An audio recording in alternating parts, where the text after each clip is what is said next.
Yo, yo, yo, yo, yo. What's going on, everybody? It's midnight. Happy Monday. Shout out to Martin Luther King. Because I'm off tomorrow. So the old days where I guess we have Charlie Kirk Day now. But yeah, shout out to Martin Luther King.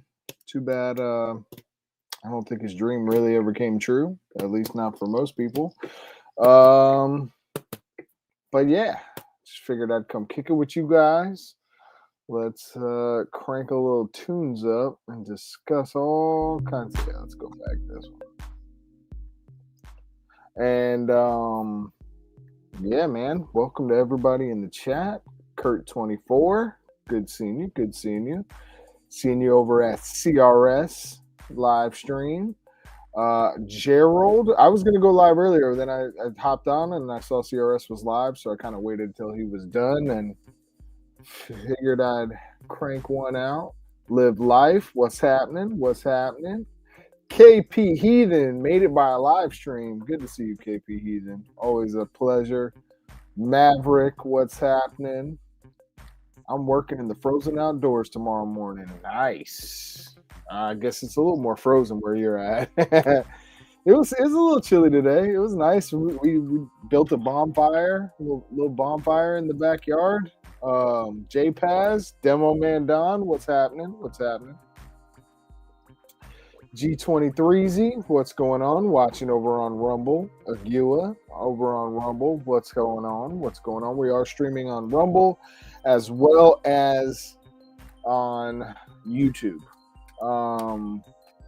So yes, I can't show anything yet. It sucks YouTube's like that.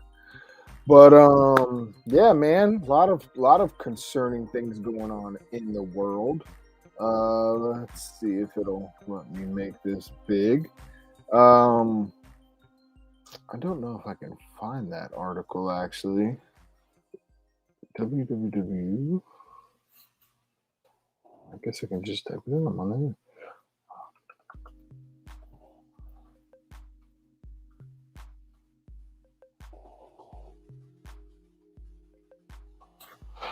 So I saw this thing where it said a bunch of countries came out and said that we were the greatest threat to the world or something. Why is America the most violent country? No, we're not. Stop talking bad about us.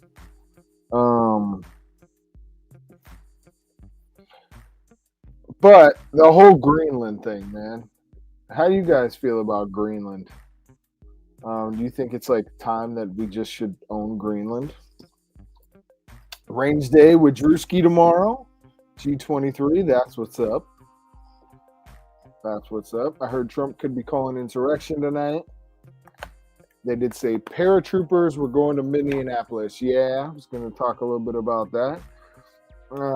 Things I find concerning that women think the fell face first into a tackle box look is attractive. Huh? Fell face first? You mean like the cargo pants? Cargo pants? I actually like it. I mean, I tell my wife all the time I like her in cargo pants. I like the old school dresses. You know, women should wear dresses, long dresses. What's up, Muffin Top? Made it by alive. What's happening, bro? Good to see you. Good to see you.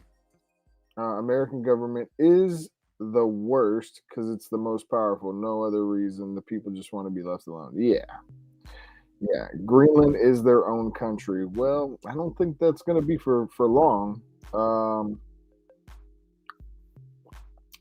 Unfortunately, there was a video I saw that talked about the strategic reason that we need Greenland, kind of to secure a route that Russia could take, and also to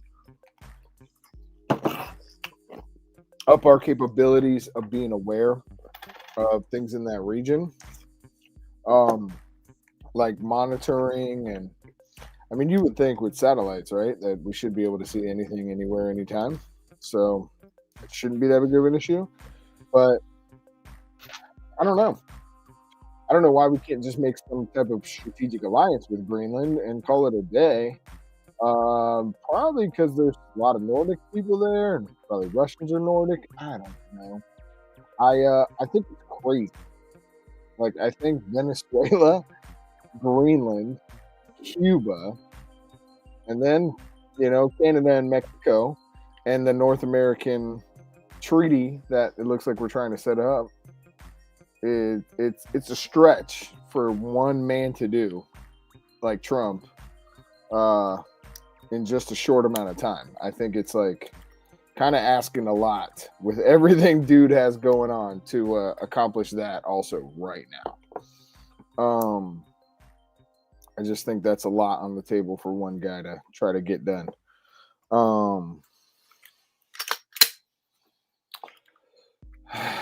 I don't know, man. Minnesota starting this ball rolling. I've been seeing videos now popping up in Sacramento. I've seen a video here in Florida. There was like an ICE recruiting event, and there were people kind of just acting up outside. Most of them were like old and mentally ill people.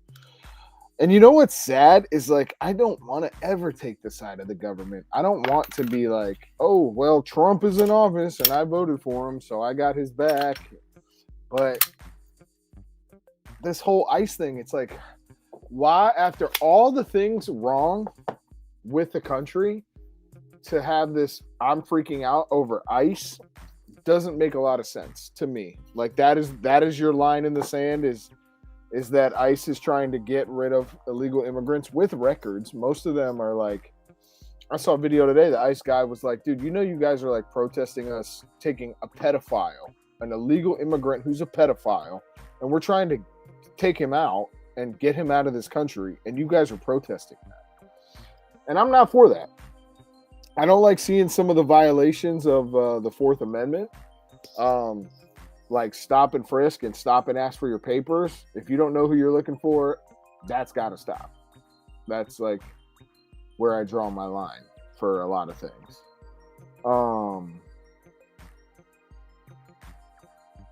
So hold on. Face piercings. Prepper Book Club, good to see you. It was a giant psychological warfare operation to let Greenland is still under control of Denmark when Donald Trump invaded during his first term. Possibly. I mean, no one believed me that Trump converted to Judaism. Well, there's videos that say he did.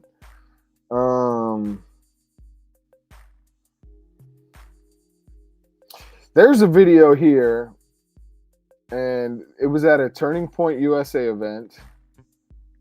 Let's see if we can pull that up. Trump says Christians last time to vote. Yo, shout out also, dude. I want to take a minute, man. It kind of I wouldn't say like shook me up, but it just made me feel not good. It made me feel really sad, actually, every time I think about it. But shout out to John from Prepper Nation, dude. And prayers to his family. We lost John from Prepper Nation, one of like the founding staples of the prepping community on YouTube, dude. And like I owe John a lot, dude. I owe John a lot of nights of him being a voice that I could listen to. Phenomenal person, father. Prayers to his wife and his kids. Man, like John, I hope I get to see you one day in the kingdom of heaven, man, because John meant a lot. He meant a lot, and his videos were absolutely phenomenal. He had taken a step back on YouTube. You know, he really was one of the first shadow banned people. He sat around 60,000 followers forever and ever, and they just capped him at that. He kind of rode. He's been there like almost as long as Canadian Prepper and City Prepping and all the big channels. Like John from Prepper Nation, bro. I pray I see you again one day, my brother. And I thank you for all that you did for the community and, you know, for the time that I got to listen to you and things that you taught me, and just being a kind of a companion from just making your great videos and me sitting up nights listening to them and prepping, man. So, yeah, any way that you could show his family love or his channel love, you know, that would be a great thing. My bad, guys. I got a little behind in the chat. I'm going to Richmond tomorrow, not DC. Screw DC, but yeah, I'm going to bed shortly. I feel you, Dark. Thanks for coming by, brother. DLD After Dark. Sub to his channel if you're not subbed. Modern Frontiersman. What's going on? What's going on? Yeah, man. It's kind of nice to get some stuff out. I know, dude. I loved watching John from Prepper Nation. I'll miss him. Yeah, bro. Beaverines forever. Part of some of the reason I chose Red Dawn, because, I mean, I was in his comments all the time. We'd talk about Red Dawn, and he talked about Red Dawn and Red Dawn. I think there were nights where I'd be watching Red Dawn and listening to John. Like, Beaverines forever. Absolutely. What's up, Drew in Oregon? Good to see you. I didn't hear about that. Rest in peace, man. God bless him and his family. Thanks, Dark, man. Yeah. Yep. Absolutely sucks, man. It sucks.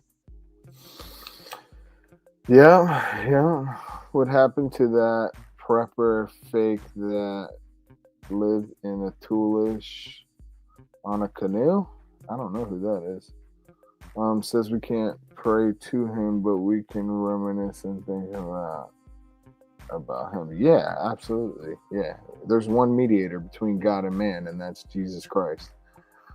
Yo, Modern. I don't know what you're doing, but I'm gonna drop the link because I don't feel like sending it individually, and everyone here in the chat are a trustworthy crowd. This is either to Modern, Dark, or Muffin Top. If you guys want to hop in, bunch of different things that we could talk about. If not, no worries.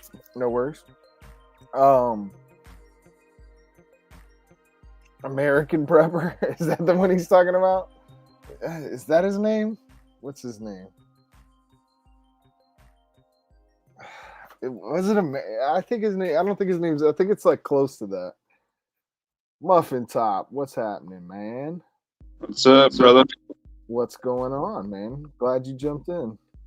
Did a 2.5 mile while I did a walking stream tonight, and just winded down. Nice. I am going to edit your mic a little bit so you're not too loud. But I can't hear myself, so I don't know if I'm too loud. I can only hear without my microphone. I can only hear myself talk from myself. Very good. How is his audio, y'all? Do a quick audio check for me. I'm in the bathroom, so it's a little echoey. All right. I reduced background noise, but I think I could turn it up a little bit. Okay. Yeah, I mean, I wanted to go shoot tomorrow, but I don't know. My bank account's looking like I shouldn't. So that's probably out of the picture until next week when I get paid. And, I just keep dry firing and I'm prepping other things while I got time and I'm home. But what's going on with you, Muffin Top? I hope your live went well. It went good. You got a nice 2 miles in. Yeah, 2.5. I'm bouncing back from back surgery, so I'm on the path back to normal. Hey, if you're doing 2 miles already, that's pretty good. Yeah. Trying to get it. I start my new job not this Monday, but next coming Monday. So Congrats. Pretty excited about that. Almost a $10 pay bump and 7 weeks PTO right out the gate. Yeah, Prepper Nation, man. Nobody was like Prepper Nation. He was a one of a kind, No, one yeah. of a one of a kind dude, man. Drew in Oregon, where I gave a shout out to John from Prepper Nation who passed away. I like the streams of Backwoods, dude. They were the best. Oh yeah, the lives with Backwoods were fire. Backwoods on Prepper Nations. I mean, John was just a phenomenal presence on the screen. Extremely wise, humble, Christian. His knowledge of history, just absolutely a gem of a person, man. Yeah, I'd recommend going back and watching some of the videos. There's a lot of knowledge still, Yeah, and if you can find, I think he changed the name of his backup channel a couple times, but his backup channel was fantastic. Modern Frontiersman, what's going on, man? What's happening, homies? Man, just hanging on a Sunday night. Thanks to Martin Luther King, I'm off tomorrow. Yeah, dude, it's been like 20 years since I talked to you. It feels that way. It feels that way. It's probably been more like 4 or 5 months. But yeah, it feels that way. In YouTube time. Yeah. Mike Tango Whiskey, what's going on? Welcome. Yeah, Mike Tango Whiskey's good people. Nice. Drew in Oregon, yeah. He wore the funny ties once in a while. He would do a funny tie day. Yeah.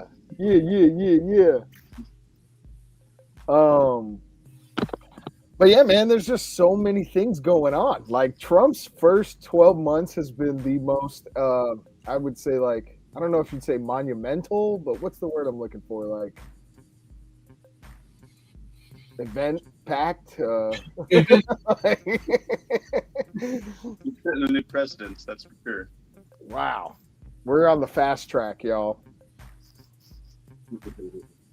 Dude, to be honest, like I've kind of like disconnected for the past like month or so. It's like I other than like my weekly threat briefings, when I look at the big stuff that's going on, I don't know all the stuff in between because I'm just like I can't take it anymore.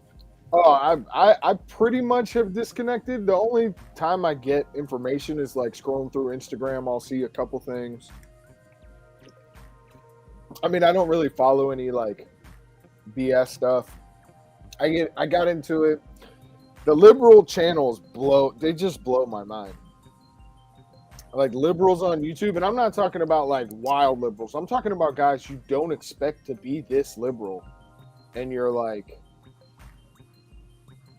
they're just up in arms about the lady in her car. It's like, okay, situation sucks. Probably could have been avoided by the officer to shoot her. She made a bad decision. But there's just been so many lines crossed over the years that this being the line that sets liberals off to like, we're going to carry guns in the streets. It's like, well, what about, how you guys have been hating on the Second Amendment for so long? And like, it's so mind blowing to me, the mentality of like left wing people, like having a rational mind about things and just discussing it rationally is fine. Being like, they're in these comments like, vote blue no matter who. Like, that's going to fix some shit. What the fuck? Are you like, really? You just reminded me. Remember after George Floyd stuff, what was that group called? NFAC or whatever. This fucking Grandmaster or whatever. Remember his bullpup video? They call it a bullpup. This bitch got kicked. You did a good series on them at the time. What they wanted. Oh, bro. It wasn't even a bullpup. Dude, their training videos in the woods were something else. And then he got arrested, and I don't know what happened to them. I'm sure they'll be back. NFAC will be back, I'm sure. Probably. Yeah. I seen a video of Black Panthers, and he was like, he had a semi-auto shotgun standing outside somewhere in Minnesota and was like, if ICE roll up on me, I'm just going to put one in them. He's like, you need a semi-auto shotgun. And I was like, well, semi-auto shotgun is definitely not one you want to take fire from, that's for sure. So TMT, I heard you. What are you talking about? 2 miles today? 2 mile ruck today? Yeah, I did a 2.5 mile rep. I'm bouncing back from back surgery, so trying to get back to normal. Hell yeah, man! I just released a video tonight. I did 10 miles the other day. It's pretty sick by myself. that is dope. That's probably what I'll end up doing tomorrow. I've been meaning to take my pup on a walk, so we'll see how many miles I can get in. I think I'm going to cancel my range day and just go walking with a backpack. I get open carry now, so maybe it's not the time, but yeah, I had the day to myself. The kids weren't here, and I was like, I seen TMT and a bunch of other people going on rucks, and like, shit, I'm just gonna spend the whole day out in the woods. I'm gonna put like 10 miles. that's awesome. Yeah, I had my kids all day, and it was cold outside, and then I slipped up, and I'm like, we should build a bonfire. And then next thing I know, they were like, do it, build it now. So I ended up getting some cinder blocks, digging a hole, surrounding it with cinder blocks, and making a little fire for them. And it was awesome. We sat out there, we told stories, they told stories. My son tells all his stories about Transformers, and my daughter tells all her stories about Pokemon. And we spent the last couple of weeks just watching Thundercats. So like we only watch really old stuff at my house. Mm-hmm. Heck yeah, go Pokemon. Right? My son is like obsessed with Spider-Man. Everything has to do with Spider-Man. Nice. My son went through that for a while. He had the Spider-Man costume. He'd wear it around the house all the time. Yeah. That's my son. All of his underwear, his blankets, he's got posters in his room, everything.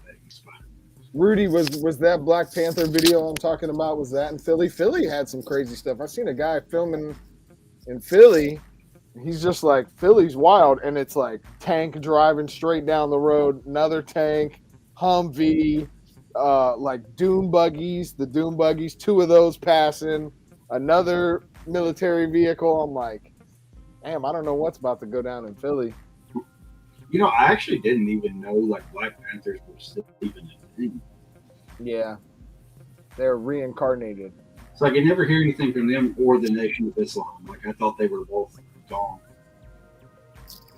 I don't think anything ever dies when, psychological operations need to take place. Have you seen their gear? I mean, hell, half of them don't even have sights on their guns, no mags, no plates, no nothing, and they're like, it's all for show. They're wearing Temu tactical crap. They don't know how to run their gear. They don't have enough stuff to support their gear.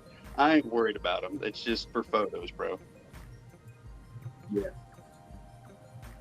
I mean, we're at the precipice though of things breaking loose, and I don't even know how it would actually look. Obviously, like we've all known, liberal cities, left wing, any big city in general is pretty liberal. So just people who have lost their minds, financially are crippled because the economy is not getting better. The US dollar, like, I don't even know why we're appointing a new Fed chair. Trump's appointing a new Fed chair who's some guy from BlackRock. And like, I don't know where our currency and things are headed. Like, it's not looking good for majority of the services in America. And I don't know how long we can slow roll it any longer when you add in things like Greenland, Venezuela, and the liberal meltdowns on top of all the other things that need work and need attention. So yeah, I kind of felt like for a while, like it's just like they're just pretending they can fix things and make things better, but it's just delaying the inevitable. Yeah, just printing money to the point where our money's not really going to be worth anything. And I know probably majority of my viewers, I don't know about you guys, but like, and I don't even know because crypto has not really done well in this past year. Uh, I don't know where we're headed. Like another person that I get videos from every now and then are these Q people who are like, trust the plan, man. Things are about to get amazing. And I'm like, from where? Like in what world do you think World War, artificial intelligence, tracking of everything, cryptocurrency, digital currencies are going to make things great? Yeah, I was talking to somebody, I don't remember who it was, somebody on Signal the other day about that. This whole everybody saying, just trust the plan. It's like, bro, I don't care who the president is, who's in government. To just say trust them no matter what, that's like, are you retarded? Like, that's just a terrible plan to just trust. Yeah, bro, but you haven't read the forum since 2017. So, like, dude, if you only read this forum, you'd be in full trust mode. You're probably right. It's the most ridiculous thing I've ever seen. Man. And I have a lady at the gun store that I work for, man. She's all into it too. She's like, look, one of the third posts on Q said, be wary of people who say America first, because that is actually a different psychological operation they're trying to get you under. And I'm like, how does putting America first, like, yeah, I like the one kid who's like the America first guy. What's his name? Weirdo, Captain Weirdo. Oh, yeah, I don't know his name. I know you're talking about. I can see him, but I can't think of. Yeah, he's obviously weird as hell and co-opted into Fuentes. Yeah, Nick Fuentes. And but yeah, he's not that dude. Everything is a psyop. Like the kid today who they pulled down, the one who burns the Korans, and Jake Lang. Is it Jake Lang? He's like pretends to be this Christian nationalist who goes and burns Korans in Minnesota and stuff. Who's also whatever. You know who I'm talking about? Yeah. Yeah. Where there's also like videos of him, pictures of him kissing the wall in Israel and all that stuff. So it's like, I mean, well, then the Nick Shirley stuff, right, with the Minnesota daycares, right? That's another guy who the people have been like, he's also been in Israel and being propped up. It's crazy how much, even Sean Ryan of lately with Hunter Biden and like it's amazing how, yeah, we have a form of alternative media with social media. We can hop on here. Modern makes great videos, but like they could throttle everybody and every message to a certain degree, enough to push their voices out there above and beyond and control people's narrative as much as regular media has. For sure. I mean, and as big as YouTube has become, I mean, like YouTube being like the number one search engine, like government agencies and everything got to have their hand in, you know, like information and stuff on YouTube as well. Oh, yeah. Clintons get to skip out on subpoenas. Yeah, like what happened a few months ago when Donald Trump posted this whole like Obama committed treason, and he's posting memes of him getting arrested, and just gets forgotten about. Like no one's been arrested under Donald Trump except for, I guess, illegal immigrants, which at least I guess that's something. But that's just no. Comey show. I think 10 years with AI will all be on universal basic income, and that's what they want. I mean, like 9 countries, their economies failed this year and last year combined. It's just a recipe for World War III. It's just meat grinder to get rid of people, man. That's it. It's just the next control factor. That's what I think too. Depopulation agenda is in full swing. I don't know though. If Greenland becomes a state, dude, I might be moving to Greenland. They only got like a population of like 50,000. Right. With the depression/suicide rate, because there ain't nothing going on over there. I'll stand outside of the new bases and just sell American flag T-shirts.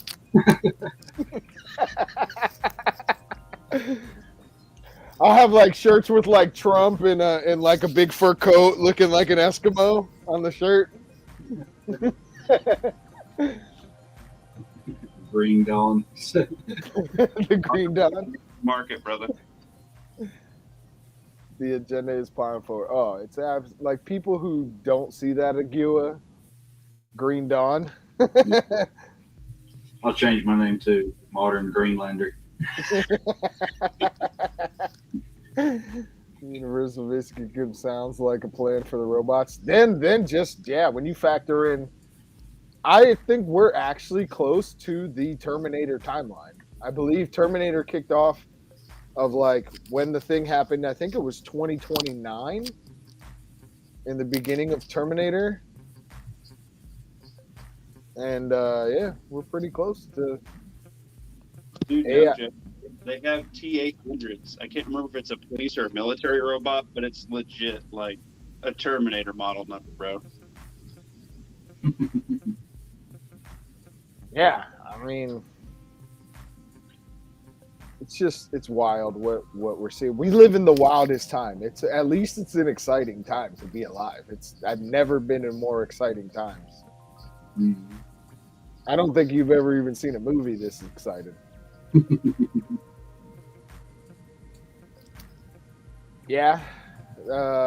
For a little bit there when we were talking about Cuba and Russia invading us together, I was like, perfect Red Dawn scenario.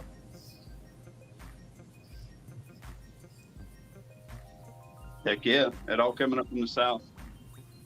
I think it'll be a territorial deal. I think the maps in 10 years will be like a Russian territory, a Chinese territory, and the United States territory. And we're going to get North and South America, Greenland, probably a little bit of Japan and Australia.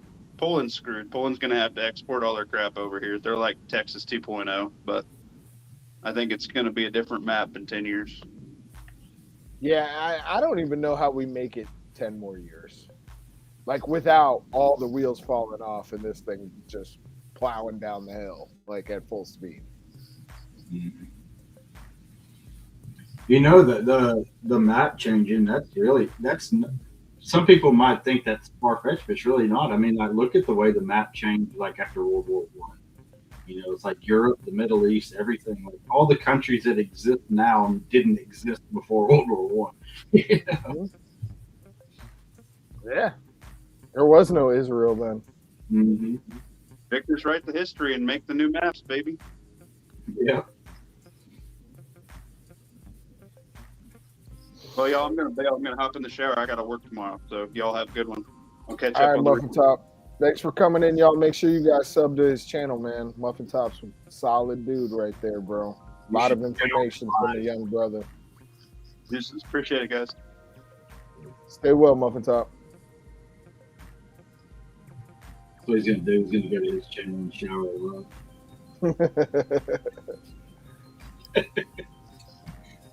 Yeah, I got to get me a ruck in. That's for sure. And I love doing it when it's cold. It's like walking outside. At least in my type of cold, it's like just the air conditioning's on outside. Right.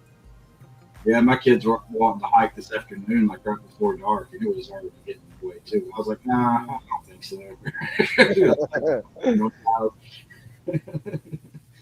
Yeah, you're gonna need some headlamps for all that. Yeah. What about the Indonesia radiation problem for the foreseeable future? They say radioactive sneakers, shrimp, anything made with metal products. I don't know, because I don't eat shrimp. Radioactive sneakers. Dude, I already prepped all my sneakers for the next 10 years. I'm not buying sneakers. I could use one more pair of boots. They might be made in Indonesia. I wonder if Loas are made in Indonesia. You could literally die from your steel toe with radiation. I don't know.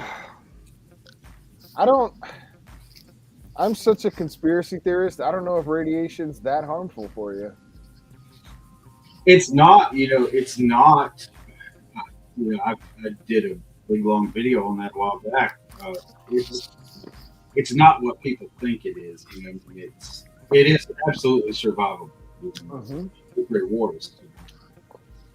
I mean, Japan is probably smaller than Florida, hit with 2 nukes, and within 100 years, they have the longest lifespan on Earth in Japan. So, I mean, maybe a few people were messed up, but and then even what's the place in Russia that blew up? Chernobyl. Yeah, I hear Chernobyl now is like a nature reserve. Like just stuff grows, and then there's like mushrooms and stuff that just eat up radiation. Mm-hmm. Yeah, I was before I did the video I did on surviving nuclear fallout. I was reading this story about. I think it was like 10 years after that, people went back in. These scientists went in and found that there were farmers that had just moved back in and started farming, and them and their animals showed no signs of cancer or any radiation poisoning or anything.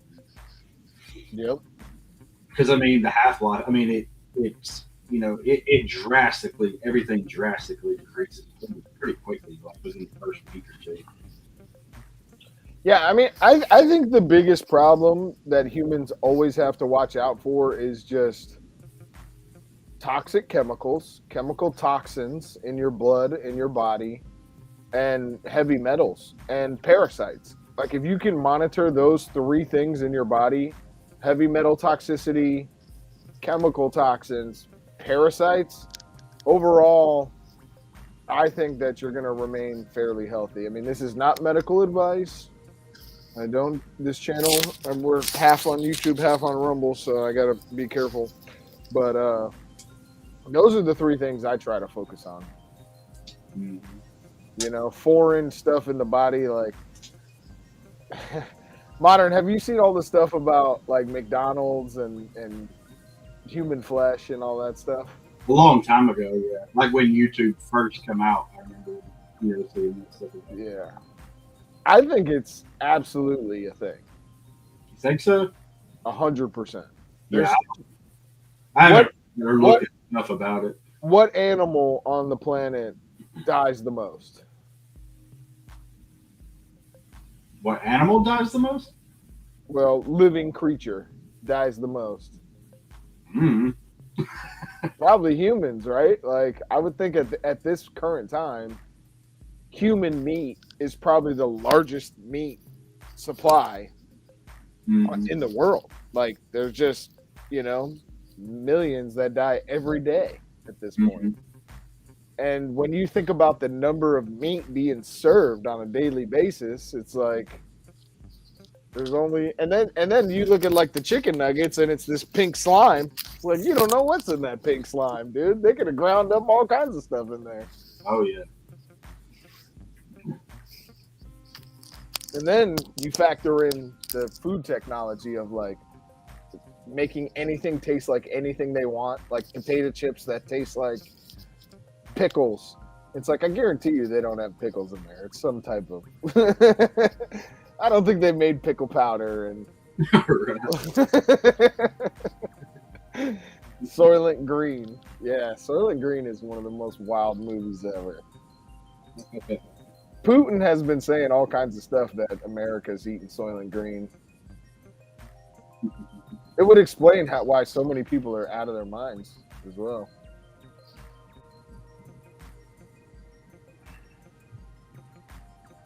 Oh yeah, bacteria, absolutely.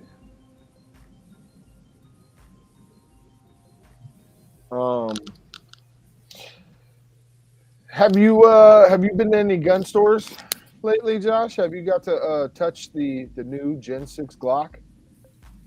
No, I mean I've been in gun stores like local gun and like pawn shop, but not where they got a bunch of new stuff.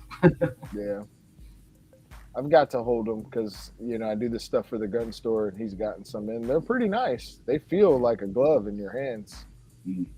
You pick it up, and everything just falls into the right place now. That new grip they made is pretty sweet.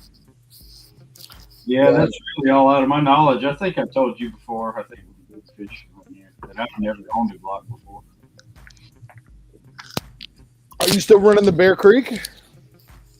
Yeah, I got it, but I mean every day I carry the M&P shield. Oh yeah, you can't go wrong with that either. Yeah, I just really had no reason to carry anything else. It works fine. I actually want to pick up one more M&P shield. I have one, and I just want to back up to that one. But yeah, I'm not. I can only the work I do for the gun store, they pay me in store credit.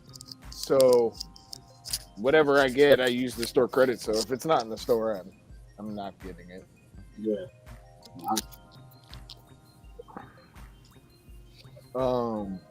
They brag about it in low-key commercials. Yeah, I think Taco Bell, Chick-fil-A even, like, I seen a video that the stuff they pump into the chicken at Chick-fil-A is scare the crap out of people. I've never even been a big fan of Chick-fil-A. I've always thought it was really bland. Yeah, it's a little bland. I mean, it's hard to pass up one of them chicken sandwiches for just a quick pound some chicken sandwich down real quick. The chicken nuggets too, like kids love those chicken nuggets. And forever, like I haven't been to a McDonald's in probably 20 years. Mm. And It's my jam. I love some Bojangles.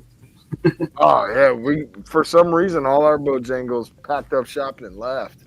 The one here did too. The closest one is almost in Birmingham, so about 30, 45 minutes away from it. Mm-hmm. I mean, I think I've replaced my Bojangles cravings with Wawa, which is probably not great either. But Wawa has like 24 hours a day breakfast sandwiches, and I never heard of that. You don't have Wawa there? Never even heard of it. It's a gas station, but it's like got everything. It's like what's the one with the beaver? Bucky's. It's like a Bucky's, but like more for every corner than like just massive Bucky's. Yeah. They just built the Bucky's somewhere near here. It's like an hour away as well. I've never been to one of those.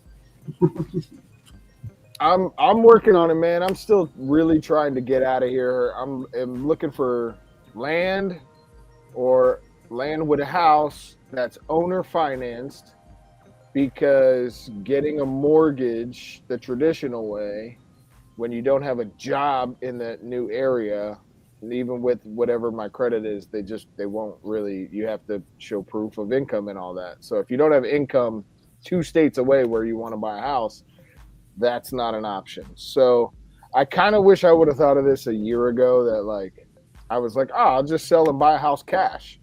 And I'll just buy something cheap, and I'll buy something small, and I'll just live with that. But the market has fluctuated so much that it's really screwed up my timeline and how much money I have to move my entire family somewhere. So if I do owner financed house, I can just move. I can sell my house. I can even take not a loss, but like sell it to a quick buyer instead of putting it on the market, and take that money, put it down on owner finance, and take 6 months, have my mortgage lined up for 6 months, have bills lined up for 6 months to 12 months, and then get a job and all that, and then get a mortgage. So that's like, I think the only way really to move states. Like I've talked to Randall about this before, and he's like, people just got to pick up and leave. And it's like, yeah, I'm with you on that. It's like, it is not that easy, dude. And it's not even like I'm tied to anything. I'm not tied to anything. I want to pick up and leave. And I'm like, Randall, you know anybody like that could hook me up with a job in this area? you know, where he was talking to me about it. He's like, nah, not really. I'm like, well, dude. Like, I know people all over the country. I'm like, anybody got a job that I can, like, give the paper to the mortgage company and be like, yeah, I'm going to buy a house there. Here's my offer letter. This is what I'm going to be getting paid. Because you have to have that. I mean, now, the pick up and leave, so I could just buy raw land.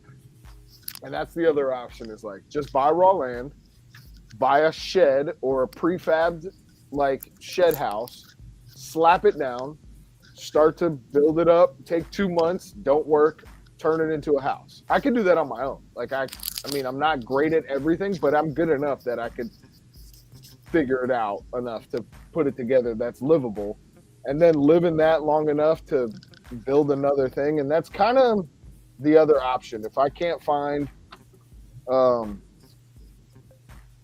owner finance property, I think I am just going to go that route. But it's also like, you're going to move to a place, pull up to the land, I guess, if just drop stuff off in storage, which I don't like to do,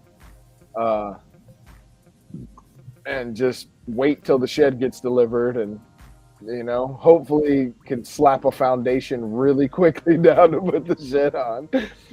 And my dogs and kids and stuff, it's like, I don't know. Or we could rent an RV, park the RV, and do that while we get the shed, and then release the RV. So there's a couple of ways that I think it's able to make it happen, but it's definitely easier said than done. It's funny you said that about Randall. There ain't no try. Yeah, just do it. Just pick your shit up and leave. It's like, yeah, yeah, man. I'm gonna tell my wife that. Where are we going? I don't know.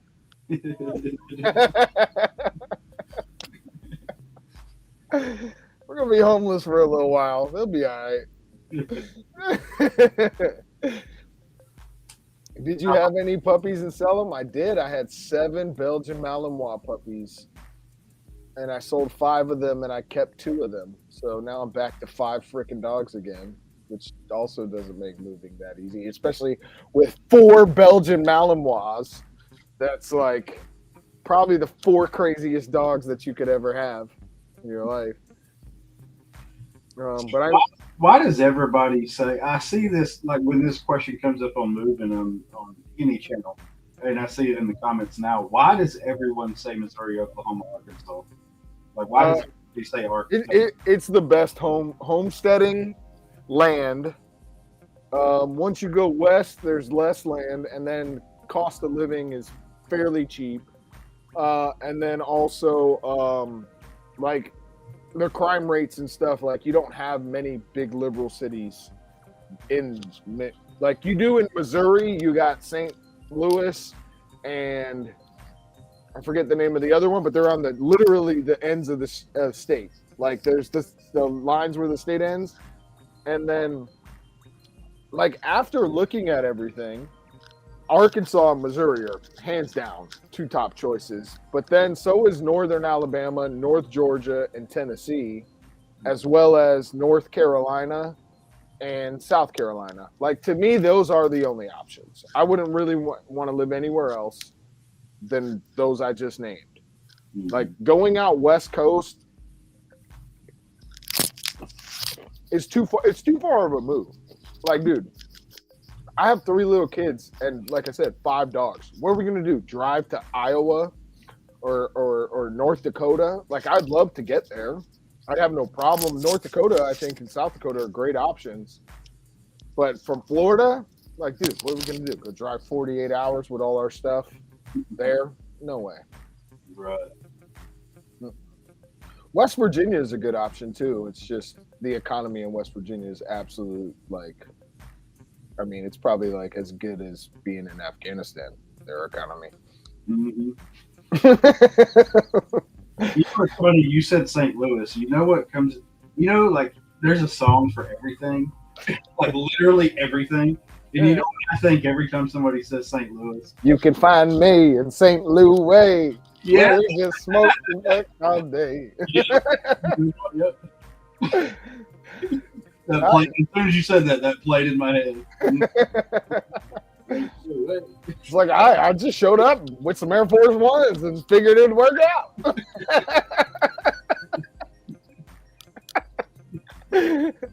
No, Air Force One. Air Force One. I think Magic Peppers in North Dakota. You know what's funny is like I knew once you said that, I'm like, we're both thinking the same thing. Yeah.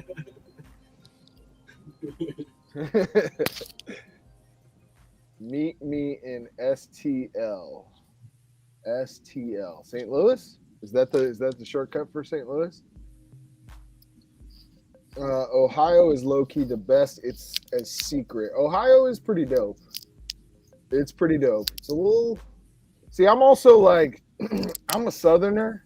So, like, above Mason-Dixon to me, it's like...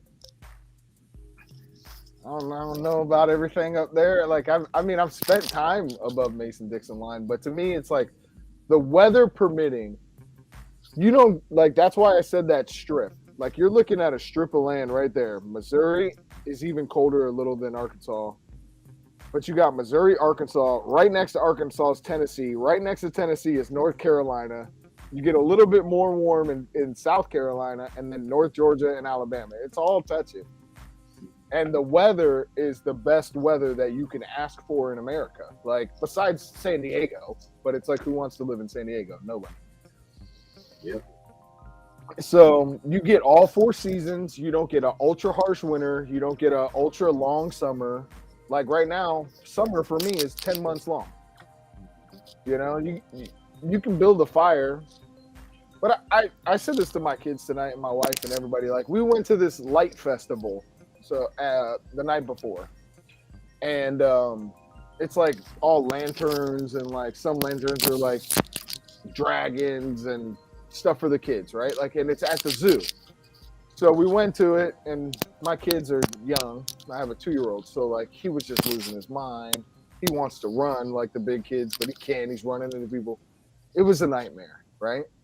The next night we were home. We built a fire, sat around the fire, and it was like the best night ever. Even the kids had more fun, right?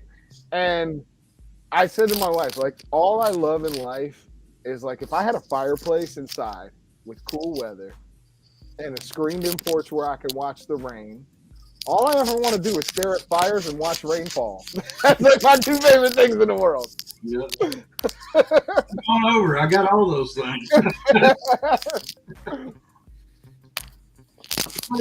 I think that question was to me. Did I fight Russians in Iraq? I guess that was directed at me. I never saw a Russian in Iraq. No. OG Bobby, I might have missed what you said before this. There's a house in West Virginia next to PA, and you can get the house cheap and work in PA. I don't want to be in PA. No. Kentucky's not bad either. Kentucky's economy is kind of like West Virginia, though. Muslims are taking over Ohio. I vouch for Missouri. Come on. Yo, Aggie. I mean...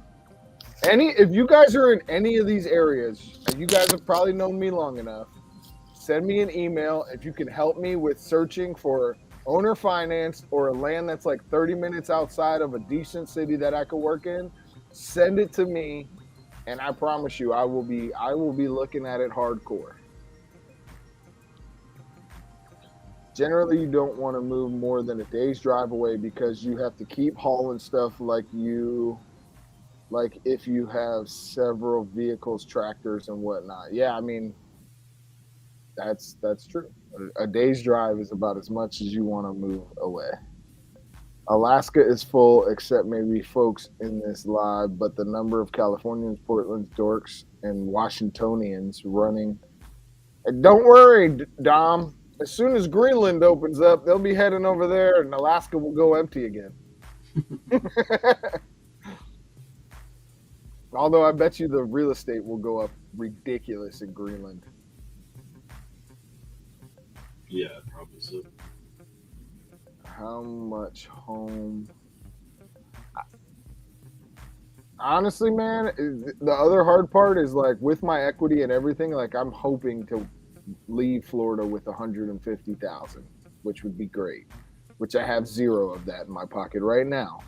But if I sell everything, I hope that it works out that way. Yeah. Well, that's the only prices shot through the roof. That's the only reason I have any money. It's because prices shot through the roof. BRB, I need drink. Go ahead. So yeah, while he's gone, I'll talk a little bit about the Gen 6. Damn, I just want to pick up my Gen 5. For you guys, I think Gen 5 is still the king, in my opinion. The only thing you don't get on a Gen 5 is the gas pedal, which you can stipple in to the gun. You can stipple in the same gas pedal that's on the Gen 6. You can even create a little bit more of a higher undercut. But I love the back straps on Gen 5s. That's simply, for me, the dopest. The grip angle that you can create with the back strap of the Gen 5 Glock, it's just still riding king for me. Gen X is the best. I don't know. Gen X's are pretty solid, but millennials we're the ultimate best. We're millennials are split in the middle between Gen X boomers, right? Our grandparents are like greatest generation type, right? And then you have all the young generation right there. Like we're the last millennials are the last Mohicans.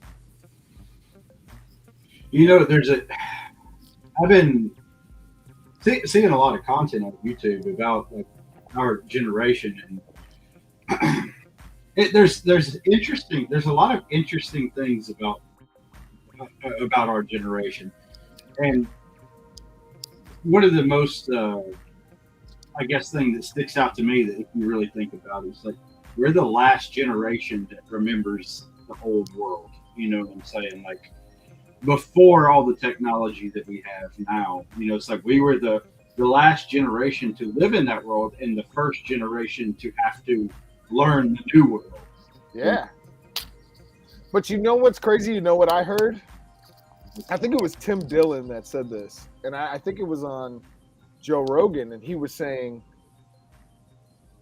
we're about to hit a point where that whole like next gap where we're like, oh yeah, we had computers and cell phones, right? Like that's going to be the old tech. Now our full life is going to be 100% AI, surveillance, digital, everything, right?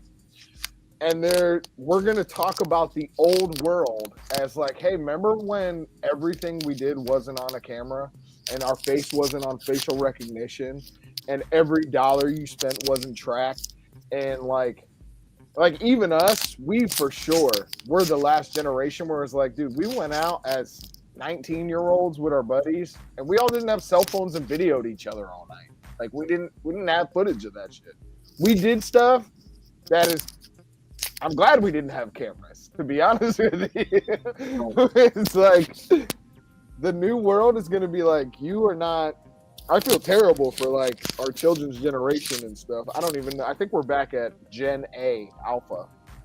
Yeah. And we're starting again from like Alpha, Beta. But yeah, Gen X and millennials. I also think in the generations, they got the dates all wrong. Mm-hmm. Like, I think it should be like, instead of it, because millennials start in 1980. Mm-hmm. Yeah, people don't realize that. Like, you know, like I talk to people all the time that are our age, and they're talking about these fucking millennials. Like, you are a millennial, bro. It's like Randall. Like, you're in your mid 40s. You're a millennial. You know, it's like the people that people are actually talking about. I think are the generation after us, not. And then the younger the younger part of the millennial generation as well. But I saw somebody just said that's why I think the dates are off, because it's like if you're part of the early stage, you are nothing like the end stage of like you had a whole different upbringing, a whole different life, a whole different culture in the 80s than you did in the 90s, and it's like And two, I saw somebody just repeated that same thing I hear all the time. That said that millennials we're the reason for the current shitty state of affairs, but that's not the case. Nah. And that's not me like like trying to defend myself or us. It's like just looking at we didn't create the systems that we were born into. We didn't create the world as it was. Really, I don't really like getting into the generational argument because it really depended on a lot of different. Well, the argument comes out as if it's this black and white thing, and it's just so much more nuanuanced. Right. That, I mean, if we really want to look into it, it's like it goes a lot of stuff. And I hate to say this because I see it a lot on YouTube, but a lot of stuff really does go back to more the baby boomer generation and their parents. Yeah. Because they grew up in the most cozy, comfortable time in American history during the 1950s, and they just assumed it would continue to be that way forever. Right. And that's not to hate on baby boomers either. It's just it is what it is. Yeah. I mean, they gave up their parents' generation. I think they're the greatest generation, or there's one in between that. That's the boomers' parents are called something, and then greatest generations before that one. But whichever generation it was that was like, yeah, we all should have microwaves and electric ovens and all that crap, that's the one that screwed us. The ones that got rid of their wood stoves and the ones that allowed us to go off the lost generation. Yes, Tim. The lost, is that what it's called? The lost? That's right. The World War One. And before, yeah.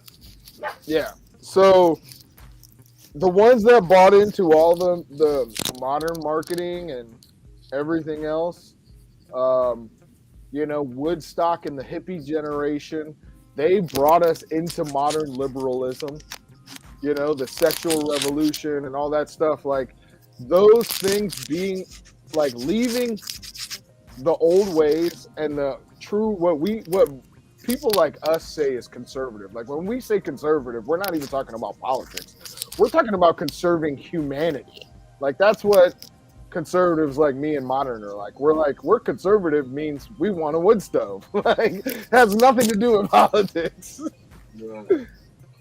Yeah, and that's the thing too, is like people, these fucking millennials. Like I don't live anything like like what people say millennials are.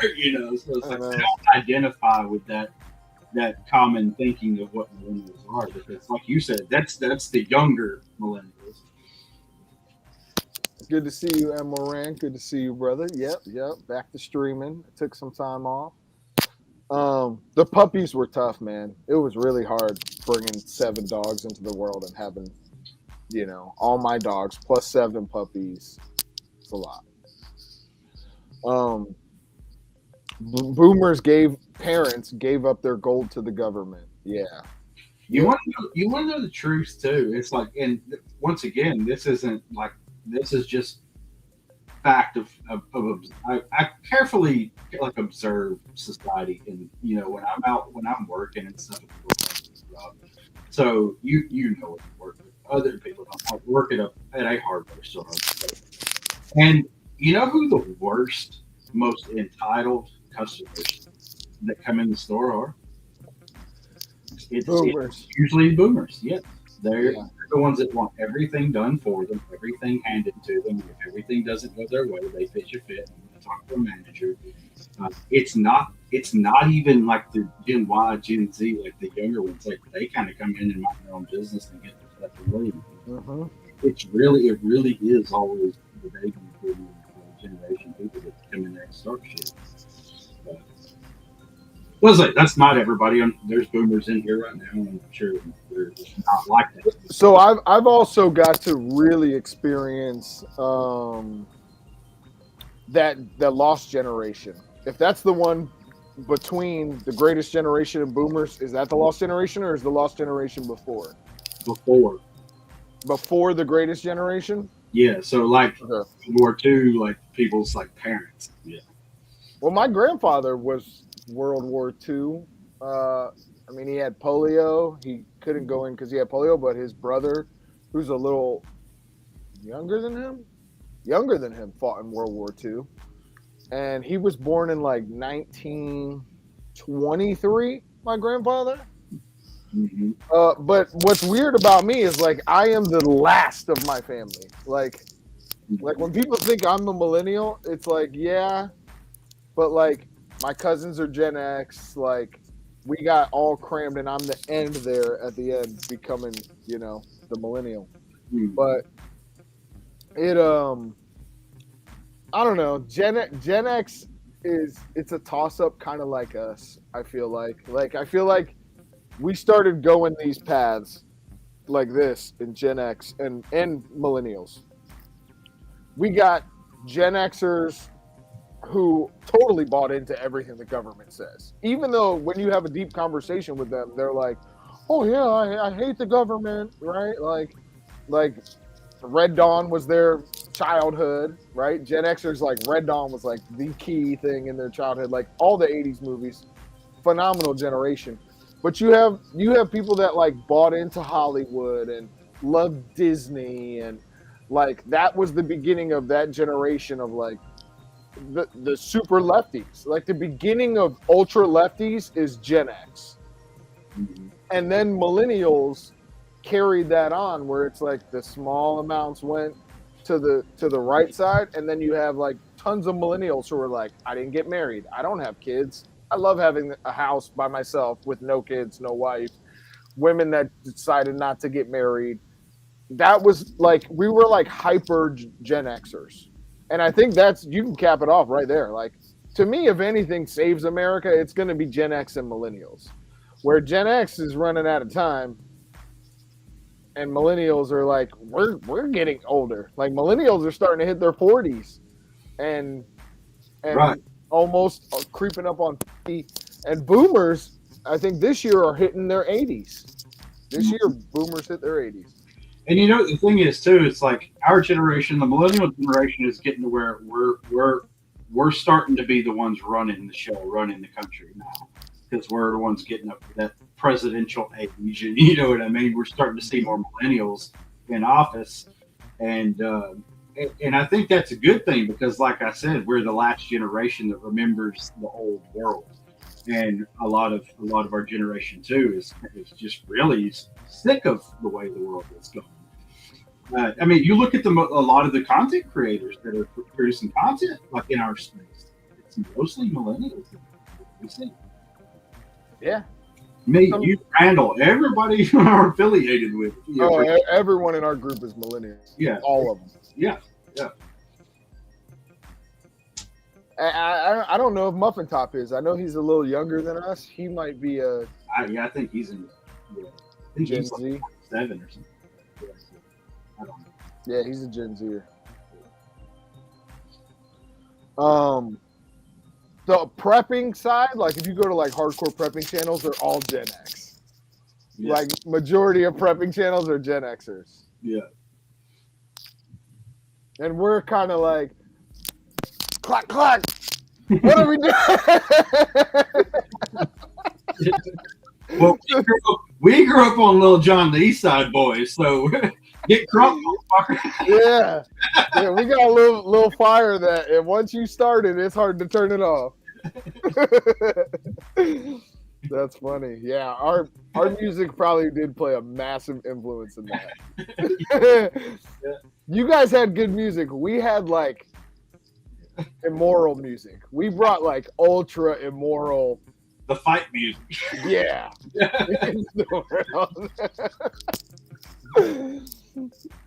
Definitely fight music. Tear the club up. Single and no kids. I enjoy it. Mid-50s, and I'm content with it. I mean, my brother's like that, man. He's super happy with it. He sends me pictures. He owns a boat, and he's riding on his boat in the water. He's like, "Hey, why don't you come out with me?" I'm like, "Dude, you know how much stuff I got to do? You know how long a boat day is? I don't have 12 hours to just disappear. I'm lucky my wife lets me have a job."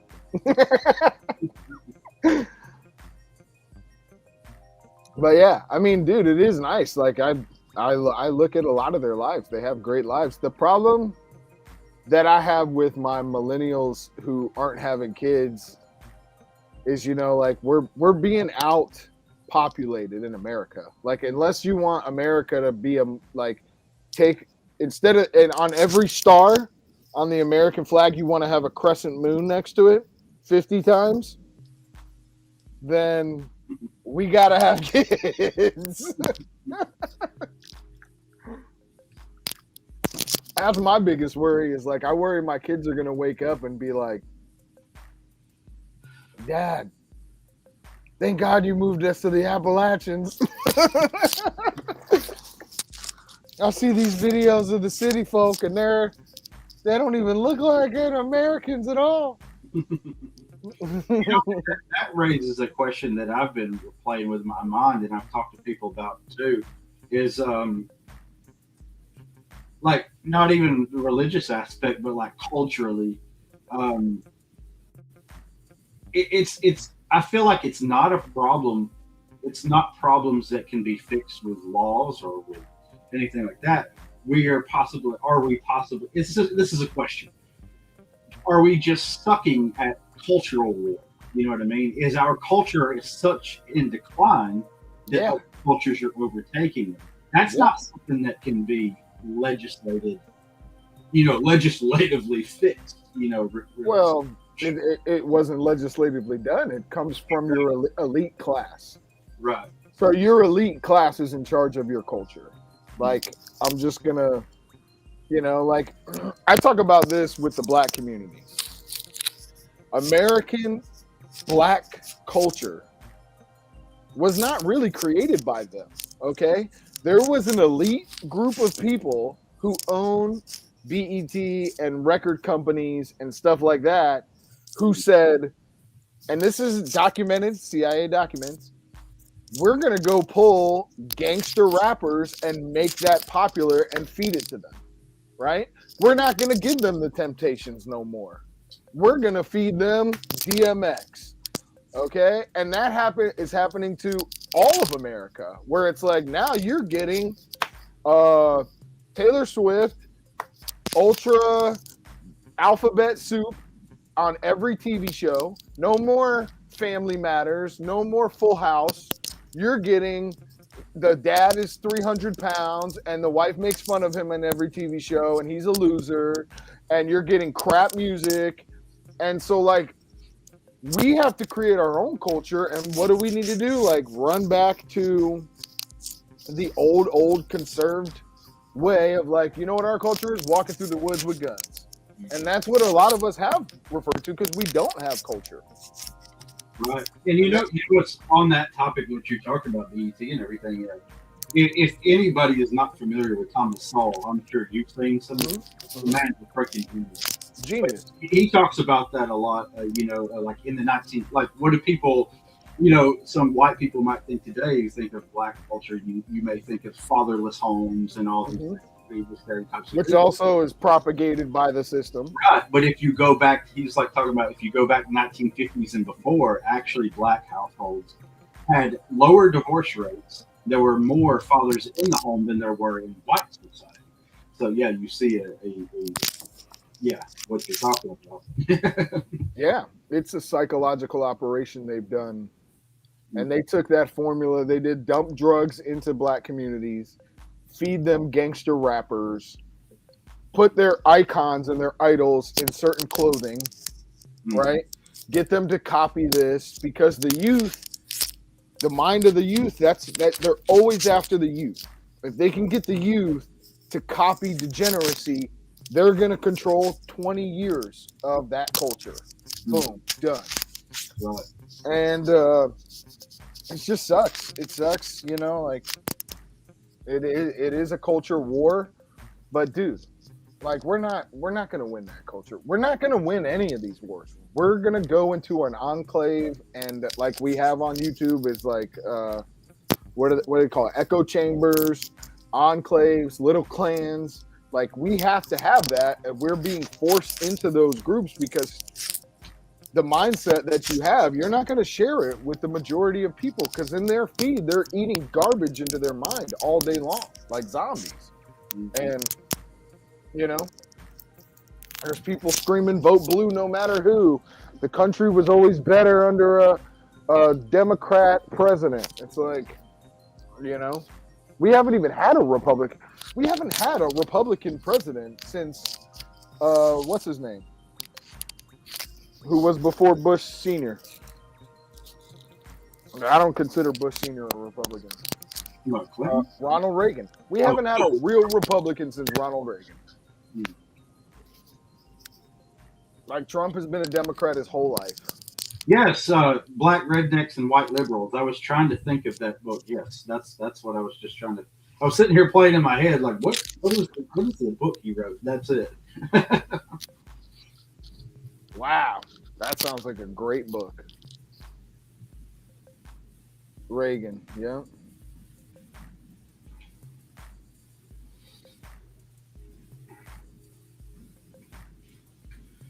Thomas Sowell is a national treasure. Unfortunately, he's probably not going to be around much longer.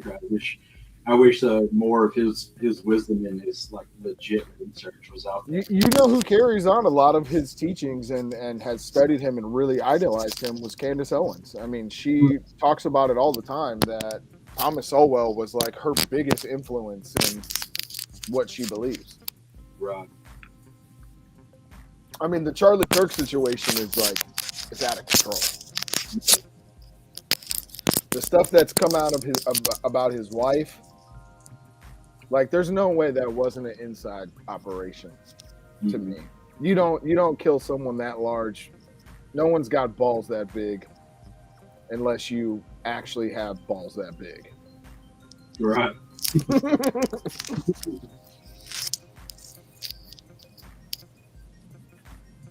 We're going to go against brother, neighbor against neighbor until there's nothing left. Yeah, I mean, I can see that. I mean, I think we're going to see similar to what has happened to Venezuela in the past.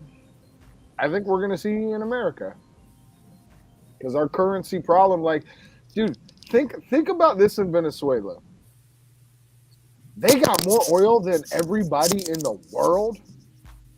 And they were that poor, and they have that many financial problems for their people. Like I mean, the problem, and this is what I've always said. Socialism is the greatest idea ever, except it actually doesn't exist. Right. It is just communism disguised as socialism. And the only reason socialism could never exist is because your leaders are going to steal everything all the time. They are never going to stop filling their pockets up like money addicts. And the same thing with democracy. Like, I don't think a democracy or what we have as a form of government is the best ever because it gives you autonomy. But we cannot stop corruption. Like, look at Minnesota. We just saw, I think it was $90 billion stolen of taxpayer money, right?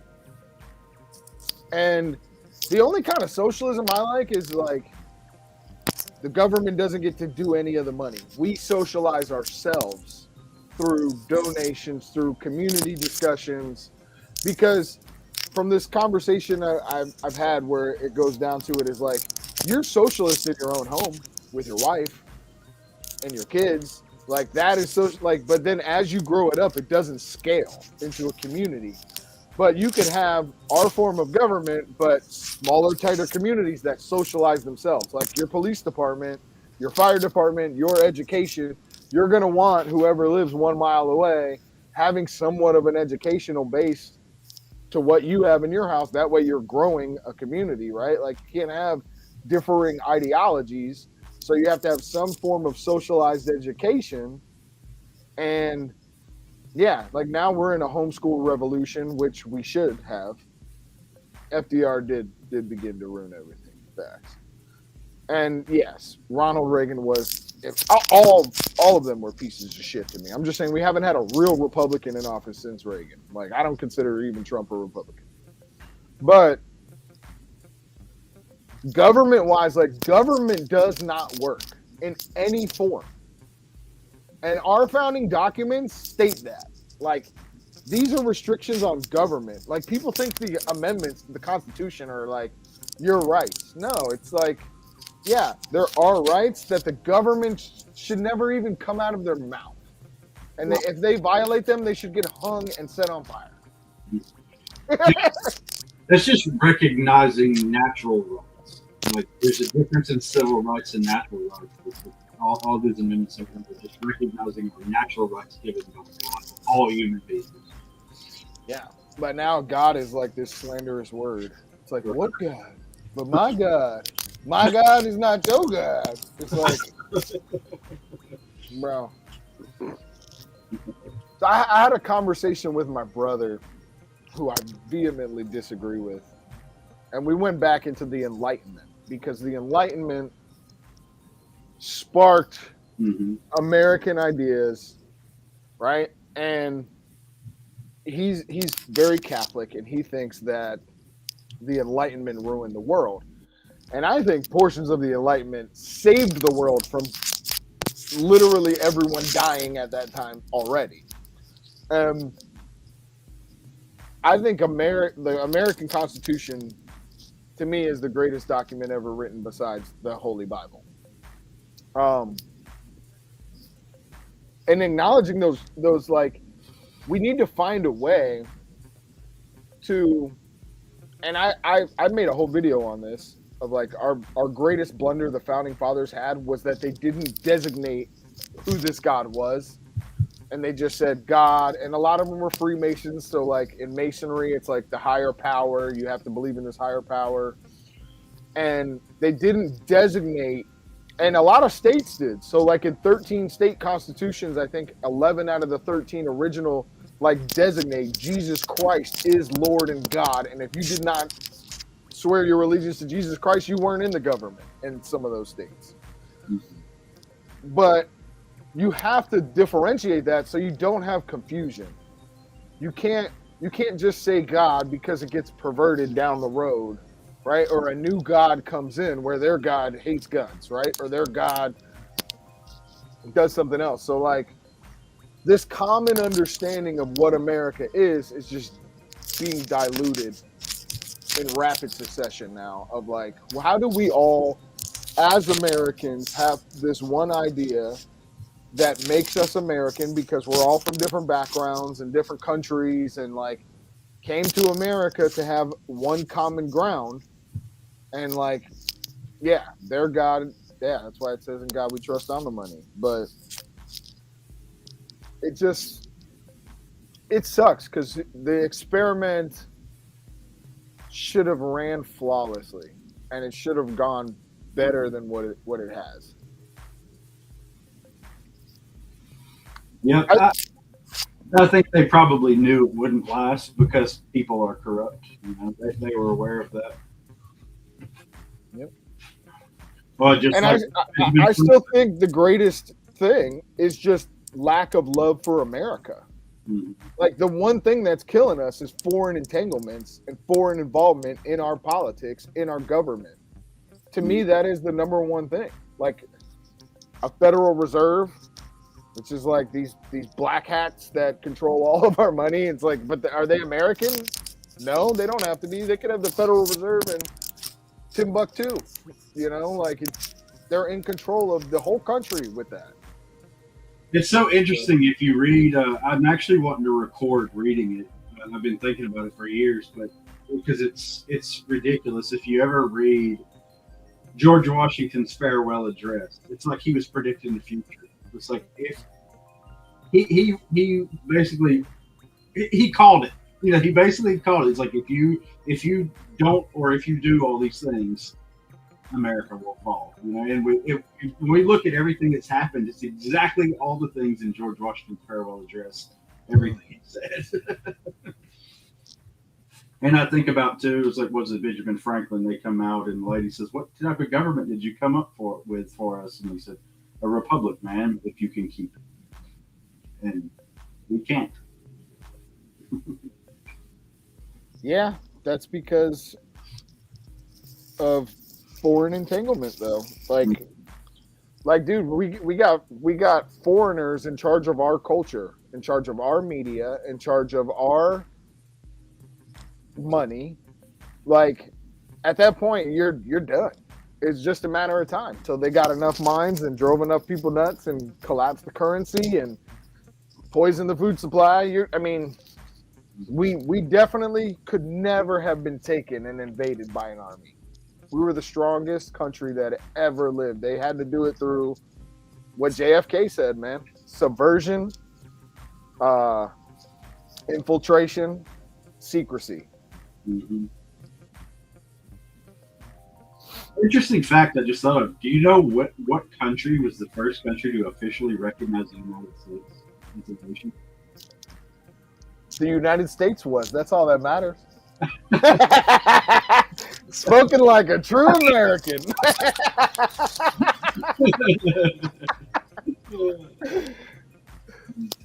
I don't know. Who was it? Mexico? After we kicked their ass and took some land? Nobody would ever guess. It's Morocco. Really? Yep. Nice. Yep. Respect Morocco.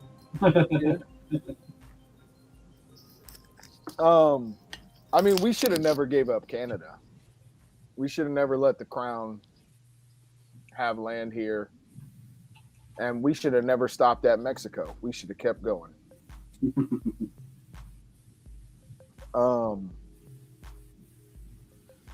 Pilgrim says he thought it was France, which might make sense. France probably, they were involved in the Revolutionary War, so yeah, they helped fund it and everything. But I think on paper, like officially recognized country, it was Morocco. Yeah, they're literally taking our money, dude.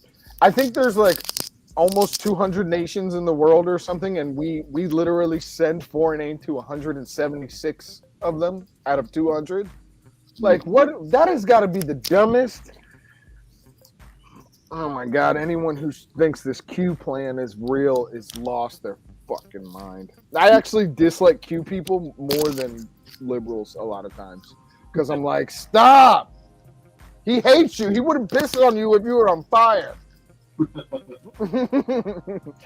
And liberals are, I can't say. I like Q people better than liberals, definitely. But, like, both of them are like, what are you talking about? What are you talking about? U.S. had Mexico only keep the parts wanted and easy out of control. Yeah. I just don't like neighbors that don't share your beliefs, right? Like, I don't like that in my own house. And if I was America, I wouldn't want Canada and Mexico. Like, I'd be like, bro, you got to give your people guns or I'm going to show up and give them guns. That's how I would roll. Like, nah, we ain't playing this. Like, only you get guns. No, you need to figure it out. Give your people guns. What's funny is, like, I was talking to somebody about that the other day. I was thinking, I bet all of Mexico's problems would be solved if they would just cut back their freaking gun laws and let the average people have guns. Yeah. Yeah. It would solve a lot of their problems. Yeah. Because I would actually fly to Mexico if I could fly there and bring my guns with me. Like, if I could take a couple guns, I'll go to Mexico. Right. Because in reality, Mexicans are the average Mexican, is pretty similar to, hell, us Southerners. They're farmers. They're conservative. They're just like us. Yeah, they're really no different. Yeah, they love beer. Yeah. They work their ass off. Mexicans are awesome. Cartels are a problem, but it's like anything here. Organized crime is a problem, and it's not. Oh my gosh, this makes me sick. But, like, with the amount of technology we have, dude, that stuff wouldn't exist if the government didn't want it to exist. And anyone who thinks that and is like, oh, I'm going to get these. No, you could cut them off so fast. Trump saying, oh, they're making fentanyl and they're making, like, bro, our government has already been involved in drug trafficking. It is like one of our number one. It's like guns and drugs have made America rich. That is like our thing. Is drugs and guns. Mm-hmm. And it's just, organized crime to me is all brought to you by governments. Like that stuff doesn't exist without government compliance. Right. I mean, yeah, the cartels. Their government officials have every incentive to allow the cartels to exist because they're profiting from the cartels. They're on the payroll. Yeah. I think we are going to see a form of communism around the world. Like as soon as someone says universal basic income, it's like, oh, communism. Yeah, I guess we got communism now. Or if we get what the hell, I did that documentary about it, Agenda 2030. The Davos and yeah, we get fascism. World Economic Forum. Yeah, it's fascism. Public-private partnerships. Yes, sir. That's called fascism.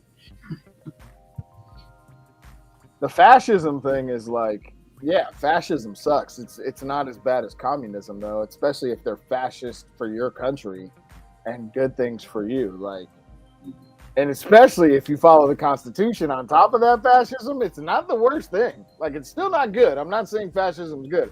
I'm saying it's a better alternative than communism. Communism is no identity. Like, they want all of you to have zero identity. Your gender doesn't matter.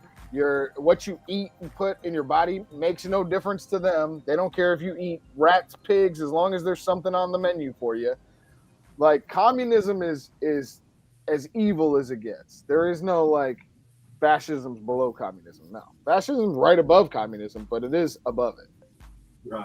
I think it's just it's a stepping stone because fascism, like say if we take German version of fascism, it was socialism, which leads to communist ideas. So yeah, it does. I mean, it's sad that after all this time in humanity that we all like in mass scale suck this bad. The world still sucks this bad. Like, people haven't figured out that. And people would say, I used to say this all the time, but like, there should be a cap on your wealth. Like, you don't need, Elon Musk could give us all $1 million. I don't know if we need Elon Musk in the world. Like, would the world crumble without Elon Musk? Or would we all be better off with $1 million? Like, to me, it's that simple. Like, I think there should be a cap.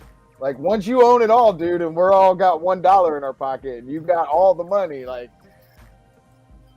I love capitalism, but like, that's not going to work out. Well, I think, like there was that study that was done, that said that they took the money from the, what I'm talking about? It spread it out to the common people. Within like a few months, it would all end up back in the same hands anyway, because people would mismanage their money. Yeah, if you don't abolish taxes, it would.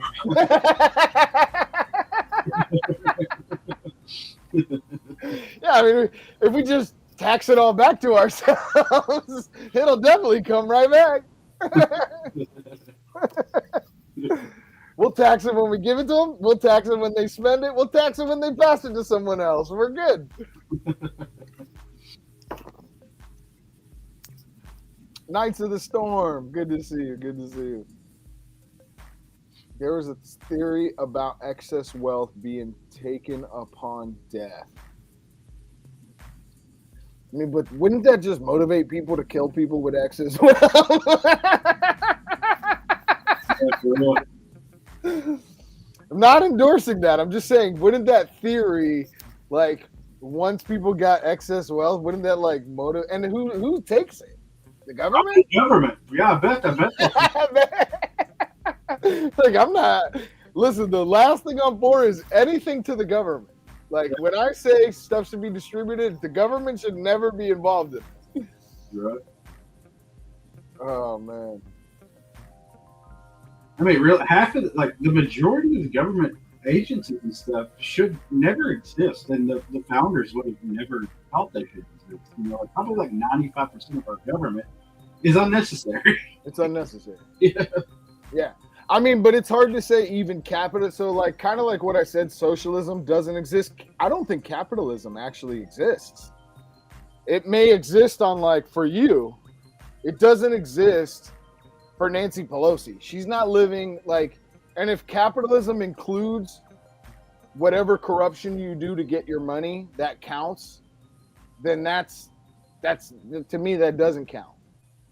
So, like, if Elon gets all his money from the government, that's not capitalism, right? Like, that's not true capitalism. To me, if your money stems from the government, then that's not what I would think capitalism would be. Like, and maybe I'm wrong about what capitalism is, but in my opinion, if you get all your money from the government, then you're a stealing socialist.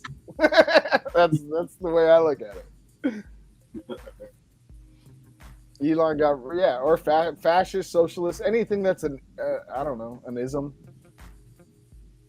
I don't think you should get rich, because if he's that rich and it's from taxpayer money, like if he has, I don't even know what he's at anymore, 365 billion or something. Like, where do you get that money from? Not only that, but like, if there's no gold standard, then like capitalism doesn't exist either. If your money exists, like, but doesn't exist, is that really capitalism? Like, it actually doesn't actually exist? Is that like the same thing too?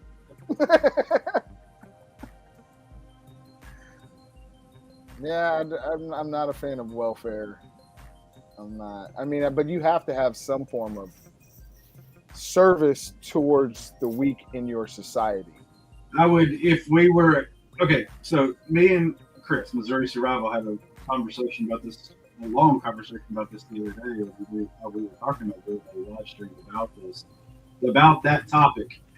The problem is, like, I would like to see all government welfare, all government assistance completely abolished, and that returned to places it belongs, the family, the church, nonprofit organizations, as it was for most of American history up until the last 100 years. The problem is, as the founders stated, that this Constitution, this government is only for a just and moral people. The problem is, are we a just and a moral people anymore that can maintain such a society? I say no. So I think if you remove taxes completely from the equation, which to my understanding are unconstitutional, I think you would see more of that though. Like how can you fund that and pay taxes? Which I get, churches don't pay taxes, and the church system has become corrupt, right? Like mega churches and that amount of funding. There are still, like, even the Catholic Church does a lot of good for poor people, but there also are like as rich as probably the top 10% of countries in the world. So like, yeah, I get hold on, someone said, I don't think you understand what capitalism. Elon doesn't get all his money from the government. Yeah, he probably doesn't get all of it, but he definitely gets a lot of it. Majority of it comes from the government. Right? Like SpaceX is all government money. I mean, unless you're talking about maybe he gets donations from politicians that also took their money from us. And on top of that is the money is not real. So like at the point now where you have this conversation is like, well, without a gold standard, like what are we talking about? Like even private property right here. It's like, yeah, capitalism is ownership of private property, which who wouldn't agree with ownership of private property? Like, that's common sense, but then it's also like, but you got to pay taxes on it for the rest of your existence. And there has to become so to me, the greatest form of government is sovereignty. And I don't even think that's a form of government, but if that government doesn't acknowledge sovereignty, I don't know what it is. Like, if you can't be a sovereign citizen of a place where you aren't required to have a fishing license, a hunting license, a tax on everything that you do, an inheritance tax, a land tax. You want a car? Tax, register, tax that thing, tax your income. another welfare program, Social Security, which is, like how many times can you tax a dollar that you don't have the dollar anymore? So, I mean, I honestly don't think capitalism actually exists anymore. I think it's another idea in our minds that we have. Love you, Drewski. Get some rest, bro. So besides all of like this some of this conversation, because I gotta admit, I'm not like the most educated on this topic, right? Especially with the nuance in which our modern day exists. If we go back to like individual sovereignty and like being a free person on your land, you own that land. If you claim that land, you're not paying someone. That's how I believe, right? Like obviously socialism, communism is not part of that. You have to have personal property, and that property includes firearms, livestock, the rain that falls on your land, right? Like there's people who've been arrested for collecting rainwater that falls onto their freaking land, right? If you don't own the mineral rights and you don't own the air rights of your property, do you actually own it, or you just own like some of it and you're sharing ownership? Now you're doing like a timeshare with the government where they own part of your land and you own part of your land. Like it's hard to say.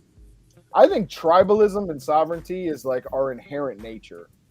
We're inherently supposed to be in tribes, tribal, and I think government in the long run is doomed to fail due to corruption. Anytime it can be distant, when your rulers are distant away from you, making decisions like how we felt about Britain. We were like, bro, you ain't making decisions for us all over there. We got to get it message by boat. It's the same with DC and everything now. Like I got to wait for a tweet to find out what you decide of our destiny. Like, to me, that's taxation without representation. That's the way I look at it. And speaking of that, a lot of people don't know that. In early America, if you weren't a landowner, you were not a citizen. You couldn't vote. And the reasoning for that was it actually made sense. And I've kind of played to that in my head. Like, is that something we should possibly, that was actually maybe a good thing? Because the idea was if you have a stake, you have something to lose, you're more likely to make better decisions with who you vote for, with all these things. People who have nothing to lose and no responsibilities and anything, therefore have no say. Just a side note, it's just something that a lot of people don't know. That, yeah, if you weren't a landowner, you couldn't vote. You weren't a citizen for that reason, which actually kind of makes sense. I seen Randall Short the other day where he was talking about Adam in the garden and liberalism and having women control the destiny of men and men simping and all of that. Like that's a big part of it. Like it should probably be one vote per person who owns the land, not your kid when they turn 18, right, and your wife gets a vote. Right. And you can have a divided household that cancels out each other's votes. Right. And that's why women couldn't vote back then either, because the man that had the household was the landowner. It was not such a thing necessarily. It was because you had to be the landowner, and women didn't own land, their husbands did. Yep. Which makes sense. Like, and if a woman owns the land and that's her land, she can vote. Right. Right. Like the household gets a vote, not every individual. Well, it definitely made it easier, too, when you were counting paper ballots written on whatever they were writing on at the time. Parchment and ink. Right. They can't take your car. No, your car can sit in the driveway, though, if it's not registered and the tax is paid on it. You can't drive it anywhere, though. You're paying to drive it, not to own it. Yeah, I'm with you on that. I don't agree with that. I don't think you should have to pay to drive your car. Like if you own a car and you paid all the other taxes that brought the roads there, then you should be able to drive on the roads. Yeah. Yeah, you can own a car, but a car is not very good if you can't drive it, right? Like if you got a horse with 4 broken legs, is it still a horse? You know what I mean? If you got a cheeseburger and you can't eat the cheeseburger, but you can own the cheeseburger, is it still a cheeseburger? Insurance is, yeah, that's one thing I don't believe. Like, I'm thinking of, like, you know, insurance, you're forcing someone to pay for a good or service. You know, like, I'm not cool with people really requiring insurance. Yeah, I know. And like, but this is the question. So if you don't require insurance, right? Like let's just use auto insurance, okay? If you're on the road with no auto insurance and you run into somebody, who's going to pay their bills? If possible, I would like to see it done where it's like, well, obviously you have to pay it. And if you don't, then your possessions or whatever will be used in order to pay for it. What if you don't have possessions? I don't know. It's a good question. It's difficult. I mean, that's a difficult thing to solve. Yeah, people. It's easy to say, well, they're liable. It's like, yeah, and if they have nothing, you get nothing, and you're fucked, right? Like Florida, no fault. Yeah, like in Florida, dude, it is. It's a problem, right? If you get hit by someone with no car insurance, then your car's totaled, and you're not getting. Small claims court, no insurance, need for insurance. Yeah, until those people don't have any money. Or perhaps reintroduce indentured servitude. Slave. I love that. Yeah, call them whatever you want to call them. Like say that happens. Say that's the case. You had no money, had no insurance, had no way to repay. You were an indentured servant to that person for the next 5 years, say whatever. To repay them. I know that sounds bad, but I mean, when you think I say you make it 7, just like the Bible. And then you get a jubilee, you get set free. Right. 7 years. Right. And I don't mean that like slavery, like we think of it, more like that indentured servitude kind of. Well, yeah, I mean, you still have to, you still go about your life, but you have to work for the person for so many hours a day or whatever. Yeah. I agree. I mean, I remember things being handled like that around here. When I was younger, somebody's kid, or somebody fucked something. Mm-hmm. All right, you're going to go work on his farm for the next year, to repay that. I was gonna make my kids do that even if they don't mess up. It's like you're gonna go help that neighbor clean up their yard. You're gonna go do this. Right. My dad put me to work at like 7 in our family business. Mm-hmm. I mean, but that would be nice. Indentured servitude. I don't know if people would be very happy with that. They wouldn't. I think they're happier with the auto insurance. I mean, homeowners insurance is a scam for sure. It is a scam. Auto insurance does make sense. Like it does make sense to have auto insurance. It also comes back, almost every one of these discussions comes back to like, what is your money valued at though?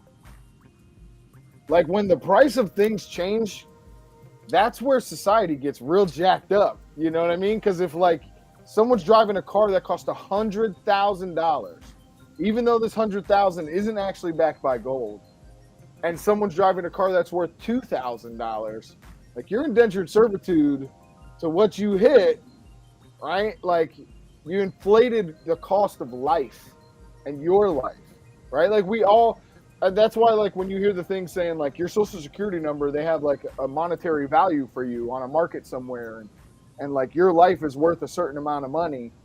But what happens when that money that it's worth is inflated? And that just throws off life, because that is pretty normal of a way to think of like maritime law and stuff. Like you are a cargo, Like, I get why someone would come up with that system, but then when the dollar means nothing, and people have money that doesn't exist, like, do we have money that doesn't exist just because we have more people?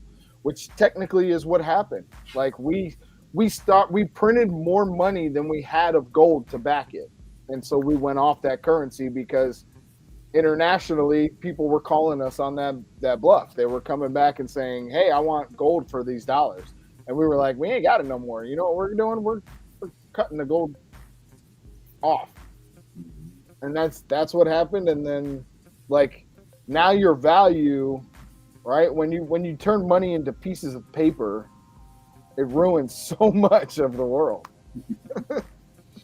Which is why they killed Gaddafi. He was like, fuck you and your American dollars. We're backing our money by gold.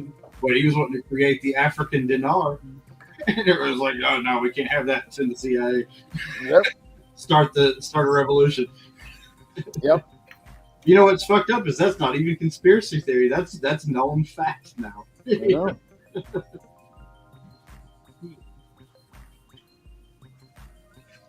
But you driving your 100K car is taking your own risk. Yeah, I mean it is, but like that's what insurance is for on that type of item, because when you create a pool, $100,000 to an insurance company is nothing. Right? And you pay more into that pool. But I mean, even without auto insurance, like, let's say we didn't have auto insurance, because I gotta say, you want to know the knock? Like, yeah, auto insurance makes sense, but it also doesn't make sense, because you could pay money your entire life and never cost anyone any money, and you don't get any money back. That's bullshit. Yeah, I gave a big talk about John Pilgrim, and I saw Pilgrim was. He's the first person I saw that posted about it in a community post. And, we gave our condolences to John and thanked him for so many years of valuable knowledge and history. And, yeah. Appreciate you, Pilgrim. Always, man. Thank you. Auto insurance is not liberty. Yeah. That's what it comes at. It makes sense. A lot of things make sense that are still retarded, and that we could sit here and come up with better ways how it should be handled. Like, you should have a savings account. You should have to have as much money to buy a car in there to replace the car or something, right? And at least that's your own volition. But even then, now you're telling people what to do, which is also not liberty. So it's like, hey, speak of the motherfucker. There he is. What's up, Grunt Proof? You know, given this conversation, all the things we're talking about, I wish I had. I got Ron Paul's book sitting over there, the issues that affect our liberty, where it's got like A through Z of all these issues we're talking about. It's like I always just want to let's just ask Ron Paul. He's got the answer. The answer would come from Ross Perot. I got more money than you. You love Ross Perot. I do, man. He can get a flying fuck. I know more than you because I got more money than you. I have a friend that says that all the time. He's like, I think it was Dan Blazarian. He was like, you know Dan Blazarian? He was like, dude, that guy's so smart. He's the smartest guy I've ever met because he's so rich and he's got all these chicks. And I was like, does that make him the smartest because he's got money and chicks? And he's like, well, he knows more than you because he's got more money than you. And I was like, I guess, bro, if that's the way you look at it. In some instances, it makes sense. That's what I said. I was like, makes sense to you? Yeah, John's last video was titled "The End of America." Yeah, I mean, and it ended a while ago. We're just actually blessed enough, guys, to understand it. You know, it's like we lost John from Prepper Nation, and cancer sucks, and I have my own ways of understanding it. But like, we're all kind of blessed enough to live in a time. That's what I said. It's the most exciting time I think to live in. And it sucks, death sucks, right? But understanding its course is, it's a blessing to have understanding. One thing I would say is like, where are we headed in the short term? Like I said, the Insurrection Act, liberals love guns all of a sudden, which more power to them. I know I could tell that a lot of them haven't trained, and I don't even know where it's like. There's dudes sitting on cars with no butt stocks, no sights. Definitely the men, like, and you probably see this all the time if you scroll through anything, but it's always the men that didn't want to get involved, that wanted to be left alone, who by far are the most dangerous, and they haven't gotten involved yet. Most men who feel that way they're not in the street. They have a job, they have a family, they train, they're veterans, they're capable people. We have a lot of lunatics out in the street, and they could just cause agitation. But it is a perfect storm of currency collapse, foreign entanglement, which the founding fathers weren't for. But when we wrap in Greenland, Venezuela, NATO, Russia, Ukraine, China, Taiwan, we're going to see the craziest next couple of years. And the biggest worry, I think, for everyone is just still, like, even in all the prepping discussions we've had, is like, as a personal individual, you need to obviously personal security, grid going down. Can you take care of yourself once the government cuts off their little trinkets that they give to us?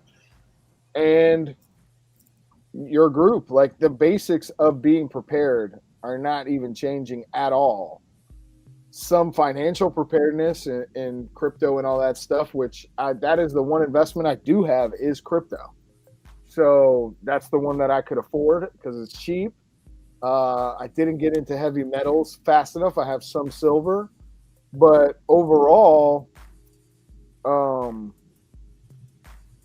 basics of prepping that Prepper Nation, every prepping channel, preparedness individuals have said for years are still the things that you need to focus on.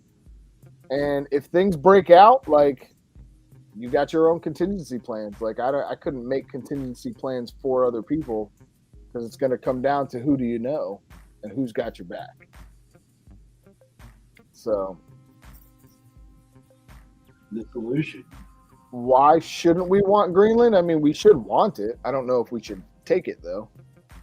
Yeah, I mean, if we're going there, the Greenlanders should vote if they want to be part of the United States.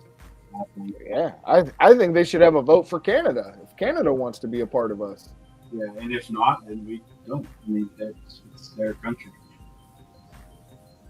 But if we buy it, we buy it. If they sell it, then they sell it. But what do you do with, I mean, it's only 50,000 people. I guess from like government power structure conversation is like, we own you guys now. So like whether you want to be or not, here's your new police force.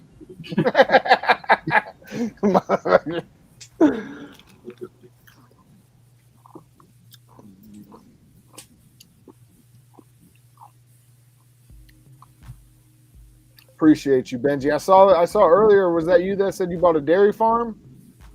That's awesome, man.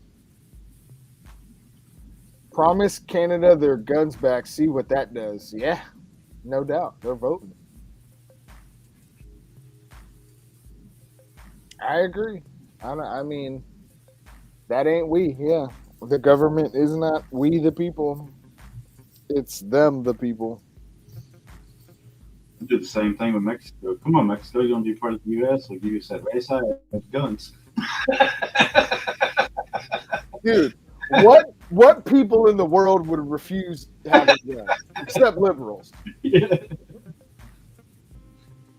I saw a video the other day, dude. It was like Germany, and they have like marches that is like, send them back, send them back. And then you see it's like Poland, it's Portugal, it's all these countries, all the same. Send them back, send them back. And then in Minnesota, it's like, keep them here, keep them here. It's like, what is going on with liberals? What's going on? It's No one shares your ideas in the world. It's so funny because all the countries that they want people to come from have more strict immigration laws than we do. Like Mexico has far more strict immigration laws than the United States does. There's this Instagram channel called Vote In or Out, and it's like a super left wing Instagram channel. And I end up writing like common sense comments sometimes and wait to find out if the horde of psychotic liberals will descend upon me. And they do, like 90% of the time, 99% of the time. Like, I don't know what it is about my channel because I'll scroll down and someone else will say something as smart as I would.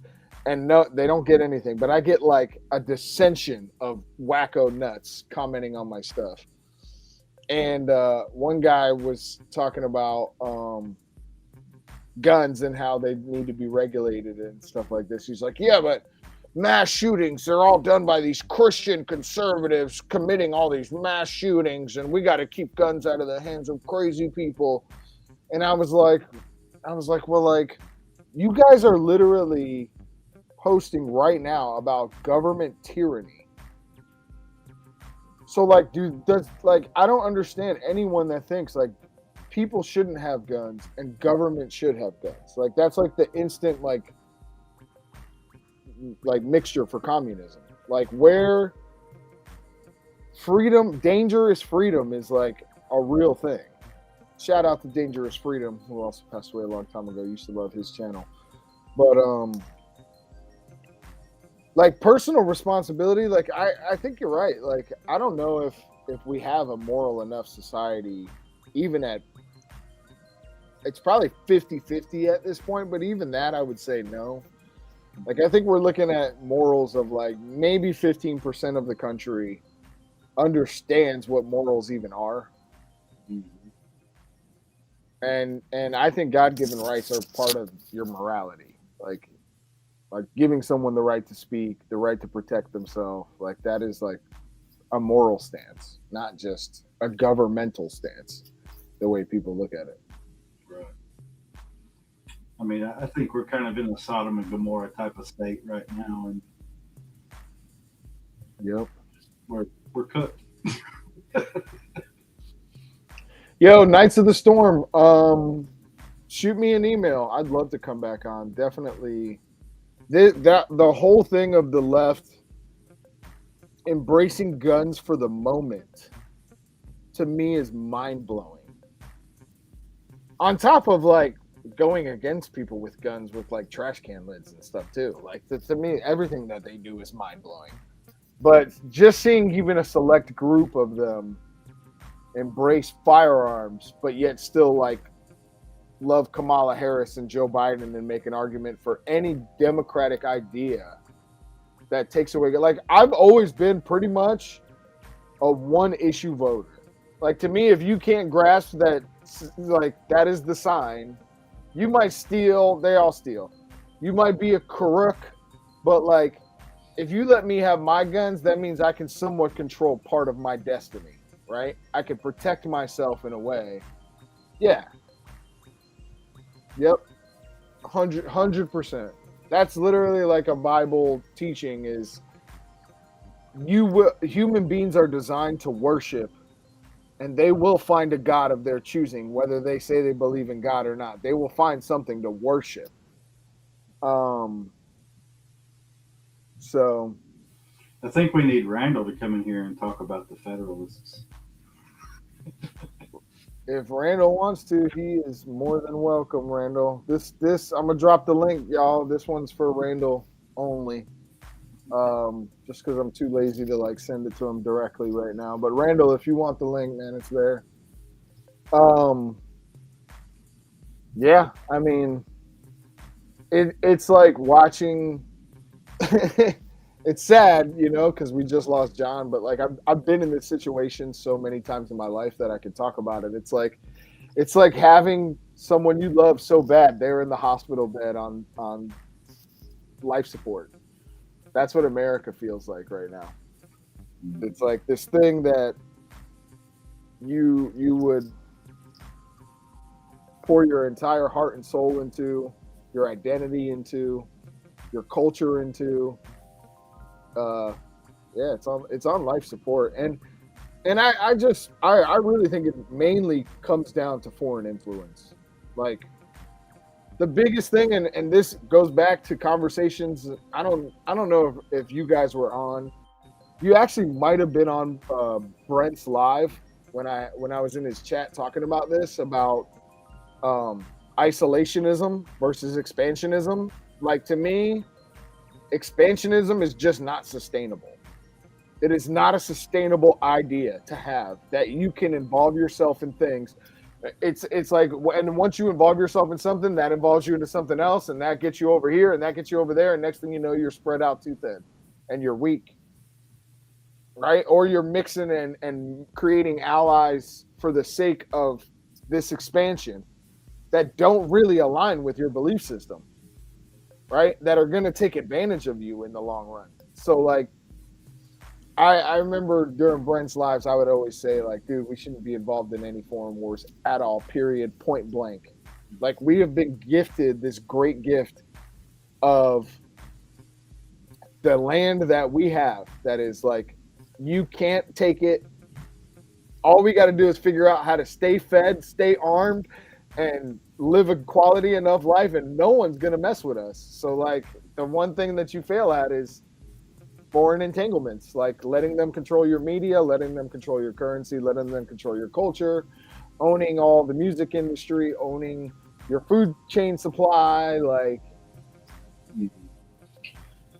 yes, he's got irritated with me on the isolationism thing, but especially from a libertarian standpoint, that I tell you, it's like, it's not expansionism and it's also not isolationism. I kind of think, like some of the founders said, and Paul has said too, it's like friends and trade partners with anybody who wants to be friends and trade partners with us, but not entangling alliances. Like, we'll be friendly with everybody, but that doesn't mean we're going to fight your wars for you. No worries, brother. Yeah, I mean that isolationism is definitely not like put up the communist wall, right, and be like, we ain't dealing with none of y'all. Who are you? Over the wall, like, yeah, you have to have trade partners, trade routes. And I mean, at the end of the day, though, that does open you up to military relationships. We need to protect these trade routes. We need to protect this supply of grain in Ukraine, right? Like, I'm not saying that that's what it was about, but I'm saying that's the idea, that entanglement just grows. And you have to have great negotiators and great people involved to not let that happen. But yeah, and that's what got us started in our first foreign war, which I'm very familiar with, because Marines, went into Tripoli, and it was because of that, because the Barbary pirates were attacking our ships and taking sailors prisoner. Yeah, so yeah, you would have to protect trade routes. Yep. And then you want to put a base there, right? All the things that we've seen happen.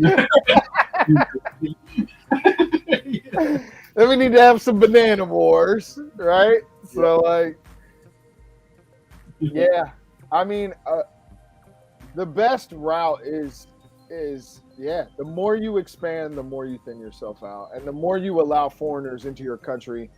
I think I would say, like, if we were to reverse course, which we're not, we already hit the freaking iceberg. So I don't think we can reverse course.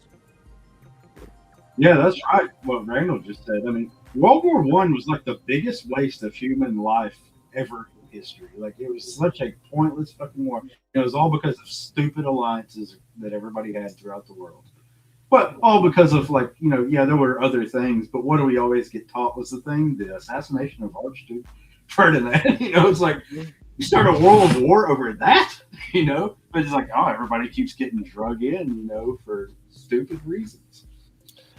And yeah, I mean, I gotta say I'm more educated on World War II than I am World War I. But I would say, I think most of these wars are depopulation agendas. I don't think smaller regional wars are like the Iraq War or Vietnam. Like I think those are more strategic wars, but like a world war, to me, looking at it from afar, is there's two goals that need to be accomplished for this world war, and it comes from what elite decision making. What's up, Valorius? Good to see you. Good to see you. It comes to two things. We need to rearrange how those maps look, and we need to depopulate. Right? We're restarting. That is the like, and if that's not like a benefit to who's involved in the war, then that's, to me, that's the only reason you would enter a world war. Is you need maps restructured, and you need to get rid of some people.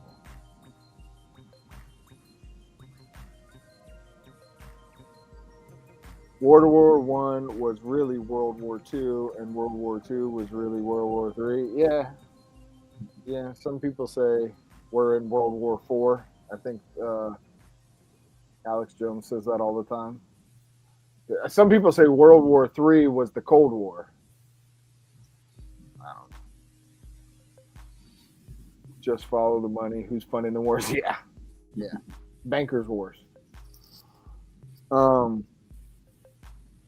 Dude, probably the scariest thing in the future though is technology. To me, that is the ultimate, like kind of like the isolation versus expansion. Is that I feel like that is the same principle with this technology. Like, should we involve ourselves with this thing that can take over all of like and create this all-seeing eye over us, or should we not involve ourselves with something that literally tracks every single micro statistic of your life, right? That reads your iris every time you go to buy something at the store. Like, and that's not just for payment. That's just to see like Minority Report. Like, how is he feeling today? Let's scan their irises. Let's do a 3D scan and see what type of concealed carry. Oh, he's got a Glock 19 on today. He looks a little stressed. Like, total Truman Show level technology. And I don't know, the data centers thing to me is highly disturbing. Our electricity bills are so inflated because of these data centers. And I was seeing this thing about West Virginia, actually, that they're putting data centers there, and it's causing their energy costs to just go through the roof. And like, you're talking about rural people that already live on, like, you can't, this is what I said about the value of money. Like, when money is digital and it has no real gold back, I don't know. And I think that's the goal. So I think this Q idea that these people have, these Q people, I think they have an idea. I don't think it's a great idea, but I think it is an idea that they're working on. I do think there is going to be this, like, we fixed everything, look. But I don't think that's the fix we actually want in our life. And I think their side of things is like, well, it has to get fixed, and that's the only option to fix it. It's like, well, that's how you bring in a new world order, right? Like, you can't bring in this new world order without people wanting it, without it being a solution to the problems. Problem, reaction, solution. So I definitely see there's going to be something that comes in that makes people happy, because they need to get us back on track under their thumb. And then that will be abused. So I think the greatest war is against technology. We need to fight data centers, AI, that kind of stuff. Like, we can work out the problems beyond that. We've had those problems for a long time. We can kind of work on those. Cultural ideology, no belief in God, corruption. We could actually fix those ones. Once you let the Joker out of the box with this AI stuff, there is no. It's like what Einstein said. Like, World War III might be fought with nuclear weapons, and World War IV will be fought with sticks and stones. Like, that's the only way once we crack that, and it's probably already cracked open, and like it's too late. So Yeah, scary thing. Like to me, it's like when you really start, if you start thinking about fifth gen warfare, it's a really scary thing because um, you you don't know where it's being fought, what's real, what's not. You know, what I mean, I think it's hard to even fight, hard to fix anything because fifth gen warfare is like, it's mind boggling. it's like alien level warfare. Yeah, and you think like you were talking about earlier about the sort of people like the Q people. There's a point to that too about what we could be being fed, what we think we want to hear, what we agree with, but it's actually turned in a way where it's actually something else. You know what I mean? Like it's all a big mind fuck when you don't know what to trust, what's real, what's not. Yeah, I just the way Q presents it is that they actually have our best interest at heart. Yeah, they're tards. Yeah, but that whole idea of it's like you know what I'm talking about. I don't know how to put it into words. Yeah, I mean, bro, the powers that be will never have your best interest at heart. It's always to their benefit. Yeah. It's the whole well, let me present this person in this argument that they will agree with, and they'll what I mean, and it's actually all against you. Yeah, it reminds me of like when I talk to the Q stuff, and we'll probably not go too much longer, but like the Q stuff reminds me of the Antichrist that I read about in the Bible. Like I will bring peace, and Trump has a lot of those tendencies. It's like I will bring peace, prosperity, miracles, and at the same time I will chip you and watch every single thing you do and know your heart rate from a data center over here. You know what I mean? Like I will be omnipresent in your life forever to make sure nothing bad happens to you. Don't be like that, dude. Just trust the system. What the fuck is wrong with you? Yeah, I know. Plan. Chip me now. Chip me now. Yeah. Is it chocolate chips or cocoa chips? What are we getting? I'll take a chip if Daddy Trump tells me Shit. Shit, I'd rather blow my house up with propane. That was a satirical comment, by the way, YouTube. I know I'm back, and you forget how I am. It's funny. You know how many times I have been called a liberal for disagreeing with Trump. I mean, you remember when me and you did remember we watched the debate live together. Yep. And I gave them both shit. It's like that was bad. That was bad. That was on both sides. Embarrassing clusterfuck I've ever seen in my life.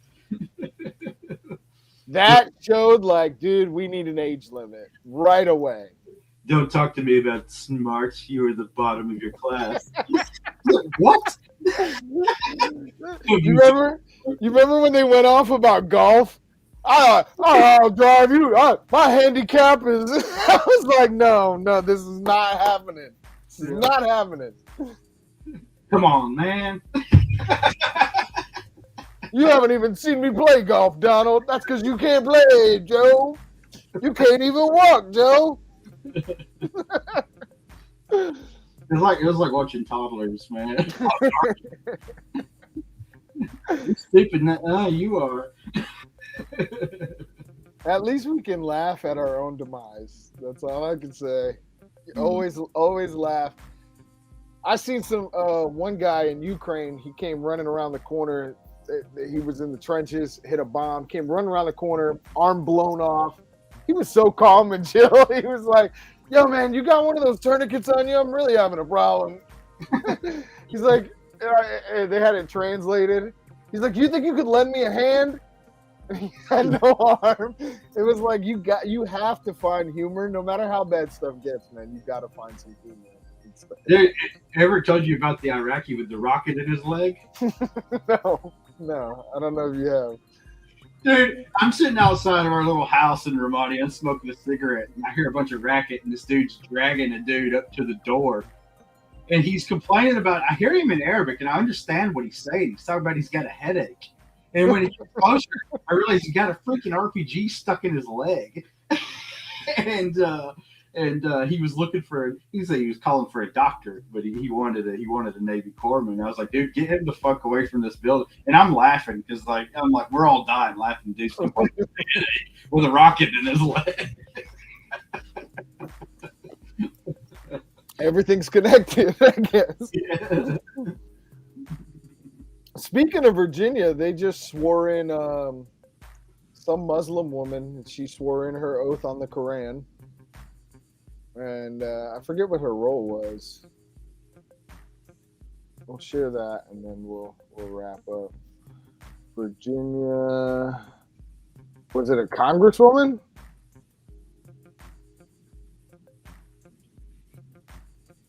I don't know.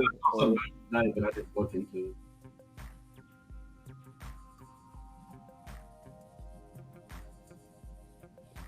The lieutenant governor, Ghazala Hashmi. Yeah, just the other day. Swore her oath on the Quran. How come it's all Muslim women?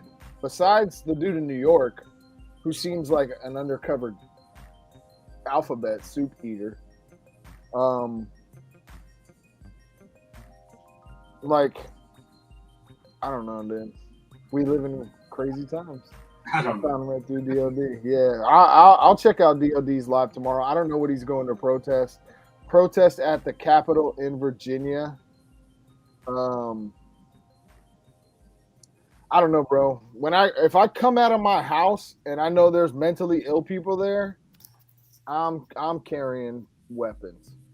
That's just, I mean, I carry weapons every day because I think there's mentally ill people everywhere. But I mean, if I show up to a protest, I actually wanted to go to the ICE recruiting event they had here in Florida. There was like protesters out there, but I was actually like trying to find out what that money was like.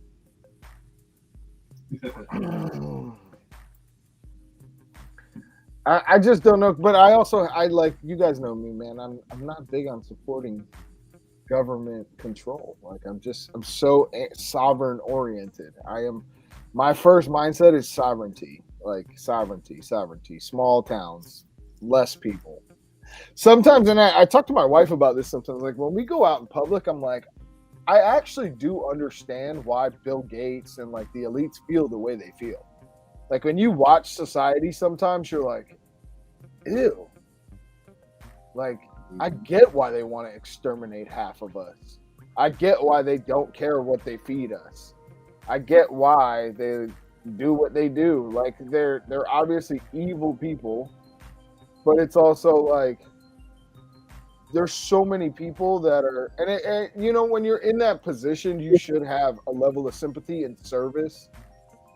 But like Bill Gates, he's not a public servant. So like, he's just some rich dude who wants to exploit other people. You know what I mean? I get why they would want less people. Like Bill Gates probably wants to go places without a bunch of weirdos there. And in his mind, he's like, well, I could just give them health care and get rid of them. Have you ever, this is going to sound weird. It won't make sense unless you read it, but you should read The Prince, Niccolo Machiavelli. Okay. Everything into, people paint it as evil, you know, Machiavelli always uses it's synonymous with evil, but when you look at power and control and leaders, you know, it kind of what you're saying right there, it all kind of, you can actually kind of make sense of it. You know? I'll check it out. RDR has graduated to melonomaniac without a bank account. Yeah, no, I'm just saying, like, should always try to think of how your enemy thinks. And I understand their thinking. I get why they think we're useless eaters but they also created that, right? So like that is the crux of the situation, is like they have made us dependent. took away real education, took away natural remedies, took away our connection with our own abilities and connection with land, because everything comes down to resources, and when you have none, your resources them. So that's the sad part of it. Like, they created that useless eater that most people actually are. And like, I also look at everyone as a child of God. It sucks that we've allowed ourselves to become that. But now that so many are that, I do get that that's how they view us. And it just sucks. We're still talking about that guy. I mean, even Machiavelli said it too with the Prince. I mean, humans are predictable. You can judge what people are going to do every single time without fail. Man, all night, we've been going for almost 2.5 hours. We never said Epstein one time. We haven't even gotten to the Epstein stuff, which is, to me, all right, I'm going to break down Epstein real quick. My audience probably knows this. But I think Epstein was a total genetics operation. I think the entire thing had to do with cloning, human organ harvesting, freaking, what's the other one? Adrenochrome.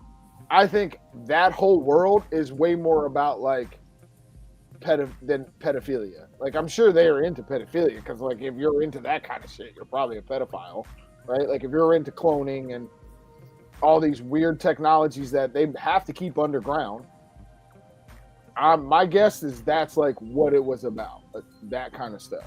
And they're like, just throw out the pedophile stuff, because like, people know what that is, right? Like, most people don't know about like human organ harvesting and cloning and all these weird things, right? Like, or even like going back, like, I mean, trying to create and genetically modify human beings, experiments on it. Like, obviously there has been a deep, dark scientifical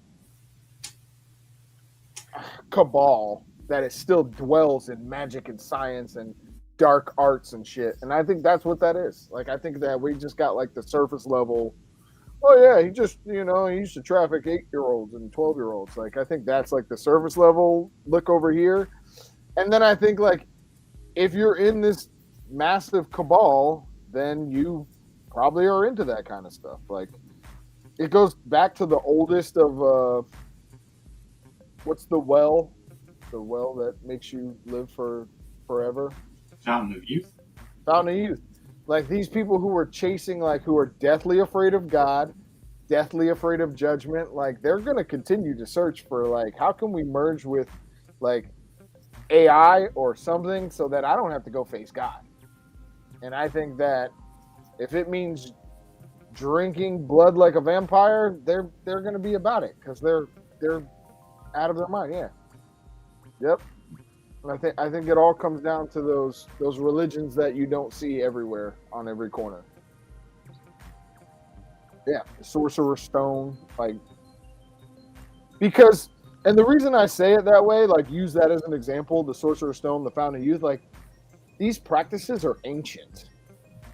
These evil, like, things that are in the shadows, they're ancient ideas. That evil's been around a long time. So, yeah, reprobates, for sure. But, bro, could you imagine if that ever popped up on the news?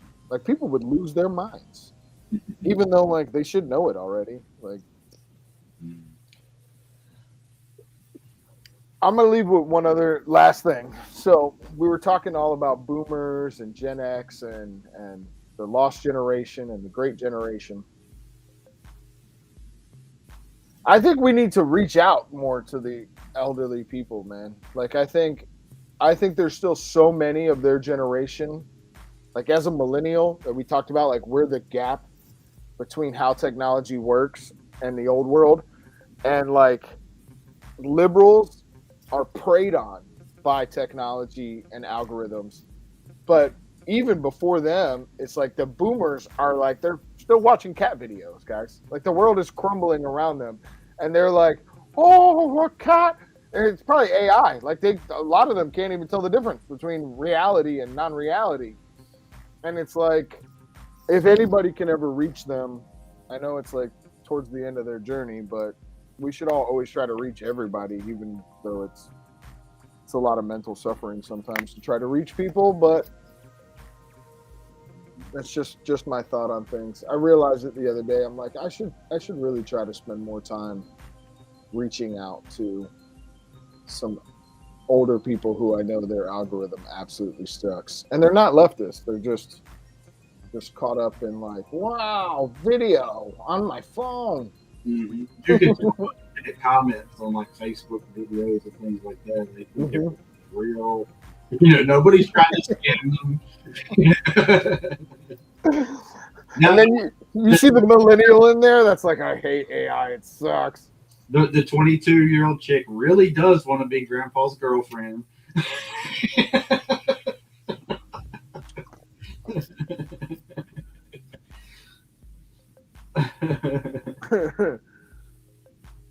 But yeah, bro, you got any final thoughts? My final thought is the thought that I always have as a final thought. The solution for every individual to face all this is to stay self-reliant. Yeah, I would say the same thing, man. The only thing you can count on is yourself and hopefully a couple other people, and figure that out. But yeah, get your skills up, man. That self-reliance, the more skills you have, the more self-reliance is easy on you. So I'll say the same thing. And guys, stay safe. You go out in the world, keep your head about you, protect your women. There's a lot of people being trafficked and kidnapped, and a lot of that news is all under the rug now because we think we have our border secure, and we think Daddy Trump is got everything handled. But like, protect your women and your children more than anything on this earth. Be a crazy person about that in your mind, and take all safe precautions and follow Jesus. And trust the plan. Don't do that. Trust your own plans. We'll see you guys on the next one. Wolverines.